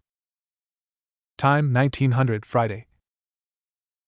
Issei stood before Naruto, Rias, and Sona as he reported what had happened to Asia when he had taken her out to show her a fun time. After she had told him about her life in the orphanage and church, he felt sorry for her and decided to show her the things she missed. Games, burgers, toys, more specifically stuffed animals and dolls and farriers will ride. Then as they prepared to return to their respective homes for the evening, they had gotten ambushed by Rainer, a blue-haired fallen angel, that little blonde that had killed Issei, Donasek, and a priest that Issei had described as a silver-haired nutjob who identified himself as Freed. The priest had attacked Issei first and out of sight of the regular humans at the water fountain in the park, which Sona, Naruto, and Rias were starting to think was a supernatural hot spot. Anyway, as Issei quickly learned, the priest was a lot more skilled than Issei in combat. Even with his power doubled, Issei didn't stand a chance against Freed, who sliced Issei up and put a bullet or two in him. Before Issei could mount an effective comeback, a spear of light was thrown into his back. A spear from the blue-haired woman. Even with Asia healing him, Rainer gave her an ultimatum: come with them, or they would kill Issei. Asia, seeing no choice in the matter, gave herself up after healing Issei enough to get back to the others. With each word that came out of Issei's mouth, Naruto's anger rose until his aura was almost visible. By the time Issei was finished, Naruto had a long blonde tail and claws, and his eyes turned slit and orange. Before anyone could say anything, Naruto vanished and grabbed Issei by the throat and slammed him into the wall, leaving a large crater. Sona, Rias, Akeno, and Kurumu ran over to Naruto and tried their hardest to pry Naruto's hand off of Issei's throat. While they were trying to pry Naruto off, Tsubaki, Kiba, and Kaneko all tensed up and prepared to attack Naruto should it come to that. His arm didn't even budge from Issei's throat. "How could you allow this to happen?" yelled Naruto, just barely holding back his true demonic fury. "Naruto-san, stop it," yelled Sona. He invited her out. That means that he was confident in his acolytes to protect her, knowing that fallen angels were targeting him. He was supposed to protect her, yelled Naruto. "Papa, please stop. Placing blame won't get Asia-chan back," yelled Kurumu, trying to pull her father's arm off her friend's throat. "Uzumaki-sama, please, he did his best to protect her," yelled Rias in fear for her pawn's life. "And I failed," yelled Issei. This made all the girls and even Naruto look at him in shock. Issei had tears in his eyes, but he wasn't looking anywhere but at Naruto. He wanted to rage and scream. He wanted to rush out and save Asia. He wanted to do something. But his own weakness had gotten her taken from him. Naruto grit his teeth in anger, before throwing Issei away hard enough for him to hit the couch. Raising to his feet, Naruto went to the door and was about to rip it open, only to stop as a barrier appeared before him. "Sona, get this barrier out of my way," said Naruto, not even having to look behind him to know who had cast it. "I will not," said Sona with her hand up. "You know as well as I do that I could rip this barrier apart with just a flick of my finger," said Naruto. "I know you can. I also know that you will go and destroy the church," said Sona as she walked up to Naruto. "And what's wrong with that? They took my child hostage." Sona placed a hand on Naruto's chest. "I understand, Naruto-san, but you going and annihilating them will do more harm than good. Despite what you may think, this is a fight between devils and fallen angels. And I can see it in your eyes that you will have no problem ripping them apart, but would you regret it?" asked Sona. "No, I wouldn't," said Naruto with a straight face. "Please don't lie to us, Naruto-kun. I can see it in you. You have the power to do so many destructive things, but you are not a killer, and for you to kill in anger would be wrong. Not to mention that should you release your full power, the other powerhouses of the supernatural world will take notice," said Akeno, hoping to work in tandem with Sona to appeal to her lover's honor. "To hell with that. I will risk the wrath of the angels, the Underworld Alliance, and all the gods in the divine realm to save my daughter," growled Naruto. "She's right, Papa. You took an oath many years ago to never allow yourself to fall victim to your rage and allow yourself to put the people of the GS/Y in danger. The Papa I know would never go on a rampage and kill. You even told me. Killing in battle is one thing, as both parties have put their lives on the line for their ideals, but killing in joy and a fit of rage makes you no better than a monster. I want Asia-chan back as well, but not at the expense of my Papa's happiness or peace of mind," said Kuruma, hugging her father from behind. Naruto didn't move for a long minute. In his current state, Naruto knew that he wasn't the best judge of character and was prone to rash actions. Since coming to this world, he had always kept his anger at his enemies in check. He knew from past experience what anger on the battlefield could do to someone. When Haku had killed Sasuke, when Orochimaru had attacked them with Kabuto and spoke about Sasuke, when Nagito had invaded and nearly destroyed Konoha and nearly killed Hinata. Naruto's anger had led to mistakes. Even his greatest mistake and shame. The mistake that led to him becoming the strongest creature alive. The failure of stopping Infinite Tsukiyomi and the fusion of Kagaya into his body. Rias, said Naruto as he reverted back to his human form. Yes, Uzumaki-dano. I find myself in a difficult position. As both a father and a member of the greater Shinto/Yukai faction, I have power that most beings could only dream of, and yet because of the world and political hardships we live in, I have to hold back as if I live in a world of cardboard. I have to hold back because the balance of the mundane and supernatural must be maintained, as well as keeping all the strongest beings from doing as they please whenever they please, said Naruto as he sank to his knees and bowed to Rias. Papa? Asked Kurumu in shock. Please get my child back. Save her by whatever means you can, and I will give you anything I can within my power, said Naruto, showing for the first time in many years his valuable side as tears rolled down his face. 3. Rias looked at Naruto. As much as an ass as he had been to her in the last few weeks, she wasn't heartless. This was a man who was desperate to save his daughter. Even so, a small part of her was wondering what would happen if she used this situation to her advantage. She could in theory get there after Asia died and reincarnate her as her servant. But shook her head. She couldn't do that. Not because she couldn't use a powerful healer in her peerage. Uzumaki-sama, I promise to save Asia with everything I have. I give you my words as the heiress of the Mark of Gremory. However, please be prepared for any outcome that may occur and the payment that will come with it, said Rias, smiling as she put a hand on Naruto's shoulder. Kurumu shivered. A deal with the devil in Prada, thought Kurumu. Location, Ko Town. Place, abandoned church. Time, 1000. Asia was tied to a cross with chains wrapped around her arms and feet. She felt the leers of the excommunicated priests. She heard the words about her body and the things they wished to do to her. While she was scared, she kept a brave face the entire time. She looked down at the priests, avoiding the eyes of the head priest. A silver-haired man who was more of a devil than any real devil was. One of the men grew impatient and walked up and ran a hand along her leg and up her thigh, lifting the sheer metrical of the gown she was now wearing. Before he could get to his prize, a pink spear of light fired from the darkness. It impaled the man and sent him to the ground. Leave her be. The next person who touches her will meet a much worse fate, yelled Rainier. Come on, Ray. We all got super boners for the blonde heathen slut here. Give us something, yelled a silver-haired priest. Shut your mouth, Freed. You've already killed and raped 10 people. Were it not for our abilities to manipulate people's memories and these other excommunicated priests cleaning up after you, we'd have human police on our trail, said Rainier. So it's not like we can't kill them, said Freed. Not the point. Even if we are doing things outside of the books, the golden rule remains intact. Nobody unaware of the supernatural gets involved, said Rainier. But what about the kid Millet killed, said a random goon. Irrelevant. Go and secure the entrances. I wouldn't put it past Issei to try and rescue Asia, said Rainier. Freed as well as the other excommunicated priests left Asia and Rainier alone. Lady Rainier, you don't have to do this. God would forgive any those who have wronged if they just repent and atone for your sins, said Asia. Rainier looked at Asia. While she didn't hate the girl, she was absolutely annoyed by her faith. All angels, Eve the fallen, loved God, but unlike their pure brothers and sisters, they knew the truth. They were forsaken for the humans. Unlike humans, no angels could gain access to the powers of the sacred gears, unless you counted the artificial gears her father created, but they were all only 75 to 85% as strong as the real things. I do have to do this, Asia.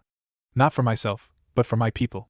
My father isn't the type of man to put his own desires before his people, but he is too much of a pacifist to do what needs to be done. Even if God forsakes me forever, so long as my people are safe, I will do what I must, said Rainier, turning and leaving the room, making sure to seal it behind her. Location, Ko Town. Place, outskirts of the church. Time, 1030. The Gremory Devil Group plus Kurumu arrived several hundred meters outside of the church. Each of them was prepared for this battle. A battle between devils and fallen angels. Kiba had already summoned 2 swords and gave one to Issei. Issei looked at the blade. It was a long sword, different from the katana-style blades that were more common to Japan. Although Issei wasn't familiar with sword fighting outside of anime and manga, he would have to learn how to use it quickly. Activating his twice critical, Issei instantly felt his power double. He was still the weakest member of Rias's group, but it would come in handy. Our objective is to rescue Asia Uzumaki Argento. All enemies are to be neutralized. Issei-kun, Kaneko-chan, and Kiba-kun will go to the front. Akeno and I will go around the back, said Rias. Hi Bucho, said the other members of the Gremry peerage with Kurumu just nodding. Location, Ko Town. Place, outskirts of the church. Time, 1045. Rias, Akeno, and Kurumu walked around the back just outside of the barrier that the fallen angels had set up. Despite the fact that the frontal assault group had already tripped the barrier, Rias was sure that the fallen wouldn't be so easily fooled. While they waited for the fireworks to go off, Akeno, said Rias, I have something I want to ask you. Yes, what is it, Rias? Asked Kurumu. Rias bit her lip. Your relationship with Uzumaki is pretty serious, is it not? Asked Rias. Akeno summoned several of her familiars and sent them off. I don't know what you're talking about, Rias, said the black-haired young woman. Rias narrowed her eyes. You stopped accepting contracts over a year ago, and whenever Uzumaki-san is in town, you've also given yourself to him multiple times, said Rias. Akeno turned to Rias with a glare. So I had sex? You know that I always planned on losing my virginity in a unique way by being a mistress, said Akeno. That I did know, but that's not what I'm saying. You've been distracted by Uzumaki-sama. What is your point, Rias? My point is, are you my queen or are you his woman? Asked Rias. Akeno was taken aback by her best friend's words. I'm both. Just because I love Naruto doesn't mean I have forgotten how you saved me from my mother's family. I will forever be grateful to you, Lord Gremry, Lady Gremry, and Lord Lucifer for taking me in, but there will be a time, Rias, where I want a family. A husband, children, grandchildren. A future I can see with Naruto-san, said Akeno. Hey, can you two sort out your problems later? We're here to rescue my sister, said Kurumu. Rias opened her mouth to respond, but stopped and turned and created a magic shield that stopped a blue spear. Once the spear lost its energy, lost its remaining mana, Rias lowered her shield. Forgive me, but you two were so engrossed in conversation that I couldn't help but attack, said Danasik. Rias and Akeno glared at the location where he stood on top of a tree alongside two other fallen angels. Akeno, not one for pleasantries at the moment, pulled her hands apart. Akeno changed into her priestess outfit and flew into the sky. I'm not in the mood for games today. Storm of torment! Yelled Akeno as she unleashed several bolts of lightning at the fallen angels. Danasik and Kalawarna managed to get out of the way, but Midlet wasn't lucky and was electrocuted by Akeno's lightning blast. Midlet screamed in pain as she fell out of the sky, only to be caught by Kalawarna before she was set down. Kalawarna summoned a spear and threw it at Rias. Rias jumped backward, making the spear miss as she summoned her own power of destruction and shaped it into a spear before throwing it at Kalawarna. Kalawarna moved out of the way of the power of destruction. Danasik rushed at Kurumu and summoned two spears as he planned to end the fight quickly. Kurumu ducked under the spears and opened her hand, as two swirling orbs of demonic energy appeared. Not going to get the drop on me twice. Twin Rasengan! Yelled Kurumu as she thrust the orbs into Danasik's stomach. The male fallen angel has sent flying several feet away. Rias looked at Kalawarna. Kalawarna looked at Rias, before both charged at each other. Kalawarna summoned her spear and thrust it at Rias. Kalawarna missed, and Rias charged power of destruction into her hand. She raised her hand into the sky. I'm not in the mood for games today. Storm of torment! Yelled Akeno as several bolts of lightning fell from the sky. Grit those teeth, bitch! Fist of destruction! Yelled Rias, hitting Kalawarna in the face, burning her in the process, and sending her flying into the tree. 1. Akeno looked at her friend. Really, Rias? Asked Akeno. Rias shook her hand. What, it was on my list of cool things to say during a fight, said Rias. Location, Ko Town. Place, abandoned church. Time, 0010. The battle between the frontal assault group and Rainier, Freed, and the several priests. The battle has started with the trio taking on Freed. It had been a pretty quick fight, as after Kaneko had busied his ribs, as Kiba slashed him across his chest. Once they had managed to open the sealed room, they had come into the room in the middle of the ritual, and they had come just in time for it to finish as Rainier took Asia's sacred gear. Issei and Rainier had gotten to the main church and had it out in a fight.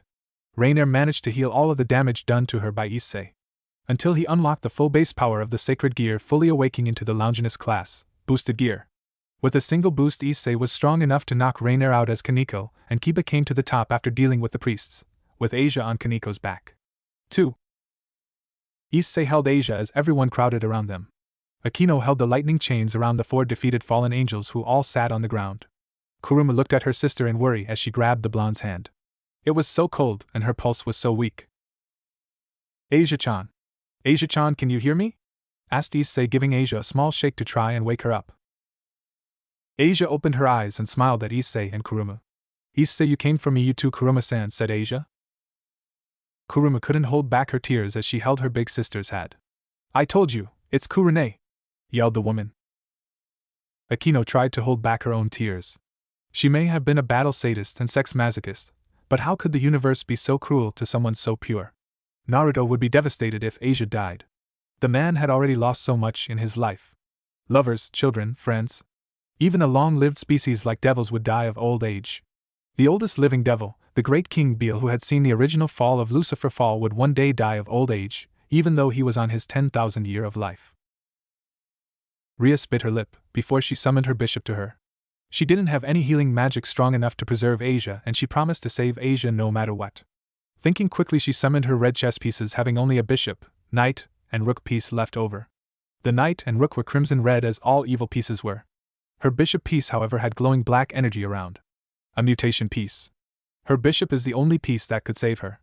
With Asia being a sacred gear user, she had her gear was at least until Rainier's ritual tied to her life force. If Asia was fully allowed to pass on, Twilight healing would pass to another. However, Uzumaki-sama had asked her to save Asia in whatever way she could. She knew that he would be pissed, but she had no choice. She would reincarnate Asia as a devil. Asia, said Rias, kneeling before her. This is an evil piece. This will save your life, but in return you will become a devil and then my servant. Asia's breath was shallow. Are there any drawbacks? Asked Asia. Rias bit her lip. God will forsake you. Your cross, you will never be able to touch again. Light magic will also become toxic to you, said Rias. If it will allow me to stay with my new family and Issei, I will sell my soul to Satan, said Isa. Rias nodded before standing up. I, Rias Gremory, hereby order you, heed me, Asia Argento. Bring your soul back to this world, and become my servant devil. You shall become my bishop and rejoice in your newfound life. The bishop flew at Asia, and as it was about to imprint itself on her chest, it sank in slightly before both Asia and Rias screamed as her eyes widened in pain as Rias fell to her knees, before the bishop was violently ejected and landed next to Rias. That's impossible, said Kiba as he helped Rias to her feet. There is no way that an evil piece could be rejected by someone on the verge of death. Not normally, but those of my blood is different, said Naruto as he appeared alongside Matatabi from a portal. Papa, I didn't think you would make it in time, said Kuruma. Rias turned to Kuruma. When did you call Uzumaki Dano? Asked Rias. Right around the time Issei returned with Asia-chan, said Kuruma. I know that my father would be needed once we finished the fallen angels. Uzumaki-san, what do you mean about the evil piece? Naruto picked up the mutated evil piece. When the devils first created the evil pieces, I grew worried that someone would force me into servitude. Despite what most people, even powerful beings, can be manipulated or mind-controlled. I stole one of the king pieces and began to reverse engineer it.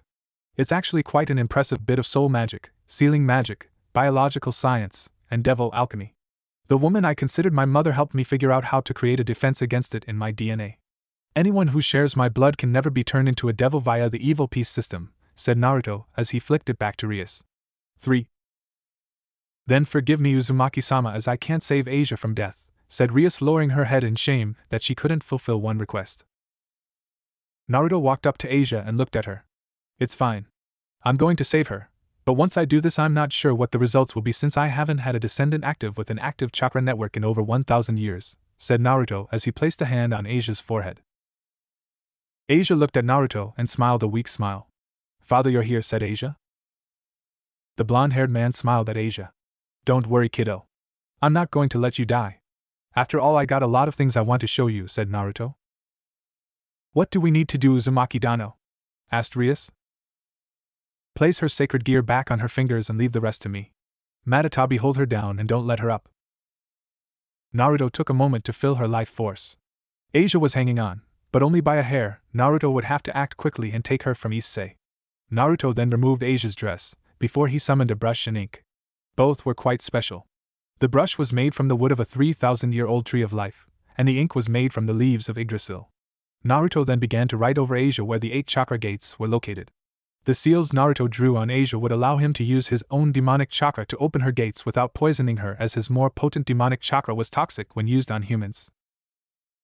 Naruto sighed before he ran through hand signs before he struck Asia 8 times. An explosion of blinding blue chakra rushed out of Asia's body, making her own eyes open, and she let out a howl of pain. Issei and Kuruma wanted to rush in and help her but knew that there was nothing they could do to help their friend. Rias was in awe of the power that Asia had sealed inside of her.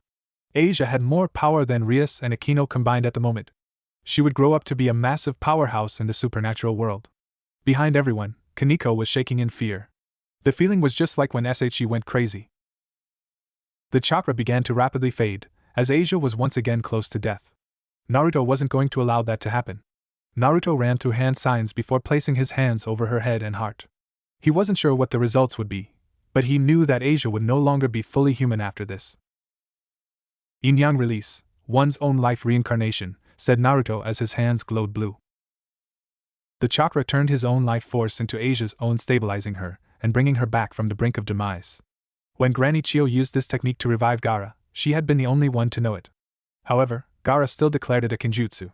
Before the Fourth Great War, he had shared this technique with Konoha's own great medic Tsunade, who in turn had Sakura and Shizen learn more about it in a bid to see how to combat its effects. Sadly, the only way for both people to live through it was with the half-life technique. The requirements for it made it its own almost worse variation on the technique, seeing as how it required a monstrous amount of chakra to save a said person. A person like Naruto who was practically immortal. As the life force entered Asia's body, she slowly began to change. She grew taller, her breasts grew slightly larger, a pair of golden wings grew from out of her back, scales grew along her arms up to her elbow and from her feet to her knees, and a long thick tail grew and was as long as she was tall, finally a pair of slightly curved horns on her head. Naruto reached out and summoned a red floor-length coat, with black flames on the bottom, before using it to wrap Asia up, covering her modesty. While it may have seemed counterproductive, Naruto had needed her to be naked so that he could force the inner chakra gates. Aside from that, he was already pissed off at Issei for getting a sneak peek at his daughter's lower region without them even being in a relationship. His daughters, even though Kuruma was technically a demon of sex, were OFF limits. "What happened to her?" asked Issei. Naruto looked at Issei with a blank expression. Thanks to Asia's ancestral mother being a previous wielder of the boosted gear and having a good relationship with the spirit inside, by the time she died she was a dragonkin. Thanks to my unlocking of Asia's chakra pathways, she had become a stronger version of a dragonkin, a dragonborn. I might have accidentally increased and unlocked a subset to Twilight Healing as well, said Naruto. Matatabi face-bombed. Only you would be so lucky to unlock one of your child's abilities, said Matatabi. Naruto didn't bother to reply to his lover. Instead, he lifted Asia in a bridal-style carry, making sure that her head was cradled in the nape of his neck so that she was comfortable. Rias opened her mouth to say something, but before she could, several magic circles appeared. Circles that belonged to the fallen angels. At least a dozen or so. One of the angels who stood closer to Rias, and her peerage prepared to fight before the Citri magic circle appeared. As the circle vanished, Sona and Tsubaki stood there as the fallen finished materializing. The fallen, who appeared to be at the head of the group, flew to the ground and landed before Rias on one knee. She, like most supernatural beings, was beautiful beyond message. She was shorter than Rias, but barely taller than Kaneko, with breasts that rivaled Akeno's. Her hair is long and navy on the outside while pink on the inside, and is tied with a bow, wearing a gothic French dress that went just above her knees, black open-toed high heels, and finally a pair of black and purple striped thigh-high socks. Coming from her back was 8 wings. She also had a toy cat in her arms. 4.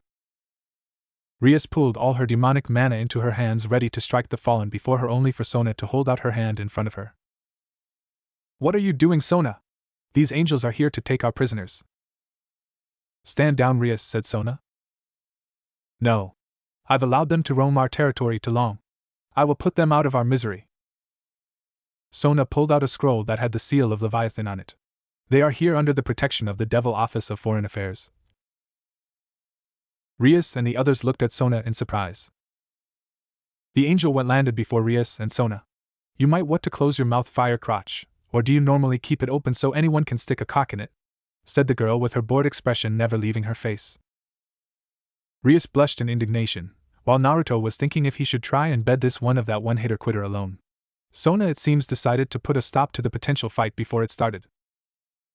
Cadre Anarchy, you are only inside of this territory because you are to escort the prisoners, nothing more. Please do not antagonize my fellow territory chair, said Sona. Cadre Anarchy turned and nodded to the fallen angels before they flowed down to Akeno, who gave them a stern look, before handing over the magical binding chains. The fallen angel cadre created a magic circle. Wait! Yelled Rainier. What is it, Rainier? Asked Cadre Anarchy. Rainier turned to the three leaders, taking a particular interest in Naruto's eyes. The deep oceans of blue. She still felt some fear in the back of her mind, but also a strong desire. She knew that to an extent Calawarna felt it too. Her friend practically had a thing for men with powerful auras. Shaking her head, she managed to steel herself for what she was about to do. She fell to her knees and inclined her head. Her team looked at her in shock. Rainier, what are you doing? Asked Calawarna. Get to your feet, Rainier. You have no reason to bow, said Donasek. Sis, get up, yelled Meltiot. Quiet, yelled Rainier, silencing her friends. I must ask for your forgiveness. Not for myself, but for my team. We had orders to observe and learn about the sacred gear that Issei had. It was I who made the choice to. Cut the bull, Rainier, yelled Donasek. I'm not going to let her throw herself on the sword to protect us. It's true that we were ordered to observe not just Issei, but the people of Ko as a whole, said Calawarna. Why is that? Asked Rias. According to our research, there appears to be a high number of people being born with sacred gears. We don't know the numbers, but it's pretty damn high. How would a low-ranking fallen angel like you know this? Asked Sona. We are few in number, Eris Citri, so we are closer than you know. Unlike you devils who number in the millions and are growing by the day thanks to the evil peace system, we fallen angels are barely a million, even with those who had children with humans, said Cadre Anarchy. I currently do not care about that, yelled Rainier. All I ask is your forgiveness and beg you to be lenient on us. It is not my place to forgive you, said Naruto, making everyone look at him in shock. It is Asia's. Rainier nodded. I understand.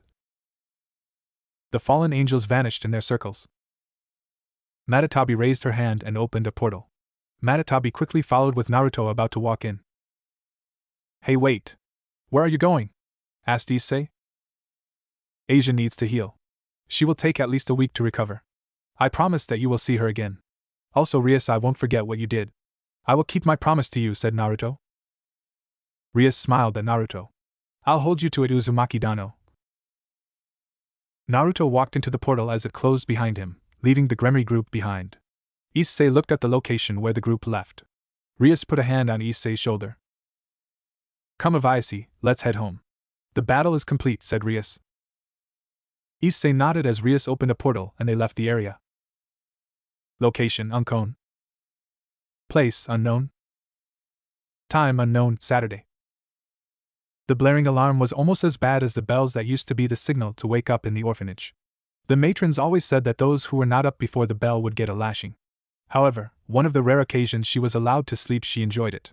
She enjoyed the dreams that saw her having friends, she enjoyed the dreams where she wasn't held on a pedestal, she was just too comfy and didn't want to get up at the moment. A golden-clawed hand reached out and smashed the alarm clock to bits. Before Isa could snuggle deeper into her blankets and return to the world of dreams where she found herself dreaming of Issei, they were yanked off of her, leaving her as naked as the day she was born.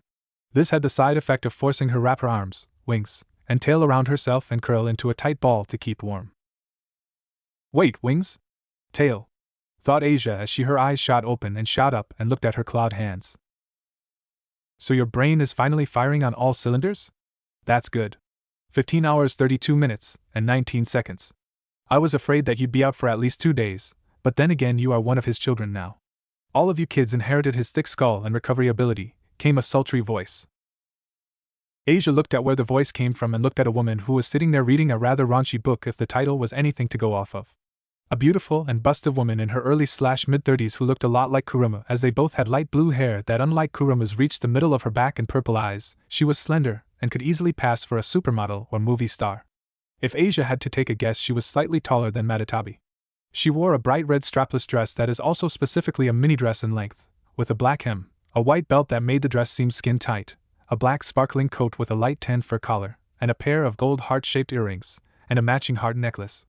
On her left ring finger was a golden-colored ring with a diamond on it. Ma, who are you?" asked Asia. The woman gave a small giggle. "My name is Uzumaki Kurono Ageda. I'm the woman you call father's second wife," said Ageda, holding up her hand. "Second wife?" asked Asia. Before Ageda could open her mouth, the door opened and Naruto walked into the room, followed by another woman. This woman was as beautiful as Ageda, but she had a more elegant air about her. Very beautiful, fair-skinned young woman with long pink hair that she ties in a black ribbon and green eyes. Wearing red short shorts, black low heels, a black bikini top, and a very beautiful fair-skinned young woman with long pink hair that she ties in a black ribbon and green eyes. On her left ring finger was a platinum band on her finger with a blood ruby in the center. "Asia, you're finally awake," said Naruto with a smile. "Father, who is that woman behind you?" asked Asia. Naruto smiled. "I see that you've already met Agetha-chan. Asia, I'd like to introduce you to my first wife. Akasha Uzumaki Bloodriver. Queen of all vampires, mother to my eldest daughter, and one of the Council Dark Lords, leaders of the monster faction. She's also my wife in public." Asia looked back and forth between them. "So does this mean I have two mothers?" asked Asia. Akasha and Asia squalled, before they glommed onto Asia. Asia blushed at this while Naruto chuckled. "When you two are done embarrassing Asia, make sure to bring her downstairs to eat. She must be starving after her body went through the changes," said Naruto. "Changes? But I feel fine, father," said Asia. "Right now you do, but you're going to have to retrain a large portion of your body. Also, because you are now a dragonborn, your mentality is slightly different. I'll speak with you more over the weekend about what a dragonkin and a dragonborn are when we have a free moment. I'll also train you up a bit in the use of your inherent abilities. For now, just enjoy life, Asia. Be a kid, get spoiled by your new mothers and siblings," said Naruto. As Naruto left Asia with her new mommies, she couldn't help but notice that her father was sad. Not in the fact that he didn't love his family, but sad from a past that he never got to see. In fact, Asia could see the sadness, mixed in with his joy. There was something else there, something Asia couldn't quite put her finger on. Location: Sanctuary. Place: Uzumaki Tower. Time: 14:30 Saturday. Asia, after managing to get out from Akasha and Ageda, was now at the table with the rest of the family. She was dressed after Ageda selected the cutest bathing suit for her. A one-piece blue bathing suit with shorts on and a cute blush on her face. She was not used to wearing such revealing clothes. Even when she wore something, the most that would be revealed was her arms. She sat next to Kurama as she was closet to her outside of Naruto. Naruto sat at the head of the table with Akasha on his right and Ageda on his left. Miss Manatabi sat on Agetha's left. Next to Akasha sat a girl who looked a lot like her. Kinda like Kurama did to Miss Agetha. Only her breasts were much bigger than her mother seemed to be. She wore a white dress with a bracelet on her left arm. Next was a man who looked like father, only his hair was red and he was larger in stature, more bulky. A woman who was even more busted than Agetha. Between them was a girl with a lot of tails wagging around as she happily ate her ramen. Another man was present with sandy blonde hair, yellow eyes. He wasn't very tall, maybe around the same height as Akasha. On the right side of his forehead was a tattoo that said regret in kanji, wearing a crimson long-sleeved shirt with several buttons and pants that matched the color of his shirt. A brown belt, and now has a small gourd which is strapped to his left side. A trench coat. Finally was a black-haired version of Naruto. Except he wore a full suit, while everyone else wore what could be akin to beach attire. "Tusama, can we get this over with? I have a security meeting I have to get to," said black-haired Naruto. "Chill your hide, brat," said red-haired Naruto. "Ha! We have so much security around Kyoto that only a full-scale invasion could break in," said the sandy blonde man. The brat in question narrowed his eyes. "That's enough, boys, we're all here for Asia-chan," said the busted blonde woman. "Aside from Kurumane and Matatabi-san, I don't know anyone else here," said Asia. Red-haired Naruto snorted. "Well, kid, this here is our happy little family," said red-haired Naruto. "Asia, you are a part of our family now, and I invited the rest of our immediate family to meet you," said Naruto. "Immediate family?" asked Asia. Matatabi took a sip of her wine. "Naruto-kun used to get around back in the day," said the blue-haired woman, dropping her secretary persona. "Like how you are a direct descendant of Papa, you're not the only one. Across Japan and Europe, Papa has at least 400 descendants. Papa has to have a bit of succubi blood in him. He's a bit of a whore," said Kuruma, only to get smacked on the head by Agetha. You're forgetting that before I met your father I was something of a whore myself. Honestly, I miss some of those days, but your father makes up for a lot of it, said Asia, her eyes locking on Naruto with lust-filled gaze. The pink-haired girl and Asia both blushed at this. The blonde woman cleared her throat this time, filling the air with her aura. I believe that we are supposed to be introducing ourselves to Asia. My name is Yoko Yasaka. I am Deputy Commander of Kyoto and Guardian of the Japanese ley line, said the blonde-haired woman. I'm Yoko Kuru, Guardian of the ley line in training, said the young blonde. The red-haired Naruto smiled. I am Yoko Kurama, husband of Yasaka and commander of Kyoto's military forces, said Kurama with a thumbs up. You've already met me, but if I must give you an official title, I'm matron of the Lucky 9 strip club / betrothal in Vegas. But I don't mind being called mommy, said Asia. I introduced myself in the room, but if you have to call me something, mother is fine, said Akasha with Asia glaring. Akasha. I guess that leaves me and the brat. I'm Shikaku. I don't have a last name. I'm the head of Kyoto's agriculture division, said the sandy blonde man. My name is Uzumaki Menma. I'm the leader of the Shadows, Kyoto's ninja forces.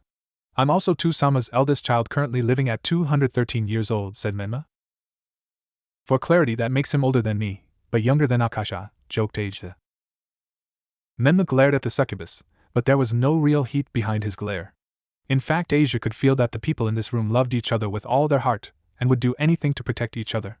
As the meal progressed, they spoke and talked. They broke bread, they laughed. They played. Asia felt herself smiling more and more as the meal went on. She got to know her new siblings. Her new aunt and uncles, her new mamas. Her little cousin. Asia felt blessed that she was able to get to know her new family. Location: Sanctuary. Place: Uzumaki Tower, Naruto's office. Time: 1800 Saturday. Naruto looked out the window of the balcony as he downed some bourbon, looking at the sunset. Asia, Kurumu, Kuru, and Mocha were all playing volleyball with Menma keeping watch over them, or rather Asia and Kuru dragging the edgelord into the game as ref. Yasaka was lazing about in the sun with Asia. That left Naruto, Kurama, Matatabi, Akasha, and Shikaku to speak among themselves. Naruto had decided to fill them in on the things that happened in Ko while he was there. Kurama and Shikaku frowned, while Akasha looked down in understanding. How could you let that little devil bitch lead you around by the nose? Yelled Shikaku at his younger brother figure. Don't remind me, groaned Naruto as he sank into his leather chair. No, you need to be reminded. You are one of the strongest beings in the universe. You killed Kaguya. You fought in both the Great War and the Devil's Civil War. Hell, you even helped to create the greater Shinto / Yukai faction, but you can't keep a little girl under control, growled Shikaku. Naruto narrowed his eyes. We have to play nice, or we could have heaven hunting you down again, Shikaku. I didn't slaughter a legion of angels during the Great War to save your ass just so we could go to war against them again. Even with God incapacitated, Michael and the Seraph are all strong. Heaven still has an active bounty open for my ass, said Naruto. He's right on that count. Gabriel is still pissed that you kissed her during battle, said Kurama. Naruto shrugged. Not my fault that God programmed her to be such a pure thing. That meltdown over a little peck on the lips, said Naruto. Still doesn't explain why you're playing nice, said Shikaku as he slugged a shot of vodka. Because it's in our best interest to play nice. Remember, Shikaku, I grew up as a warrior, not a statesman. Even Sarutobi was a warrior before he allowed himself to get cozy on his throne as Hokage. We have to play nice with not only the devils but the Shinto gods and monster faction as well. In case you forgot, Shikaku, part of the reason I've been keeping these three factions happy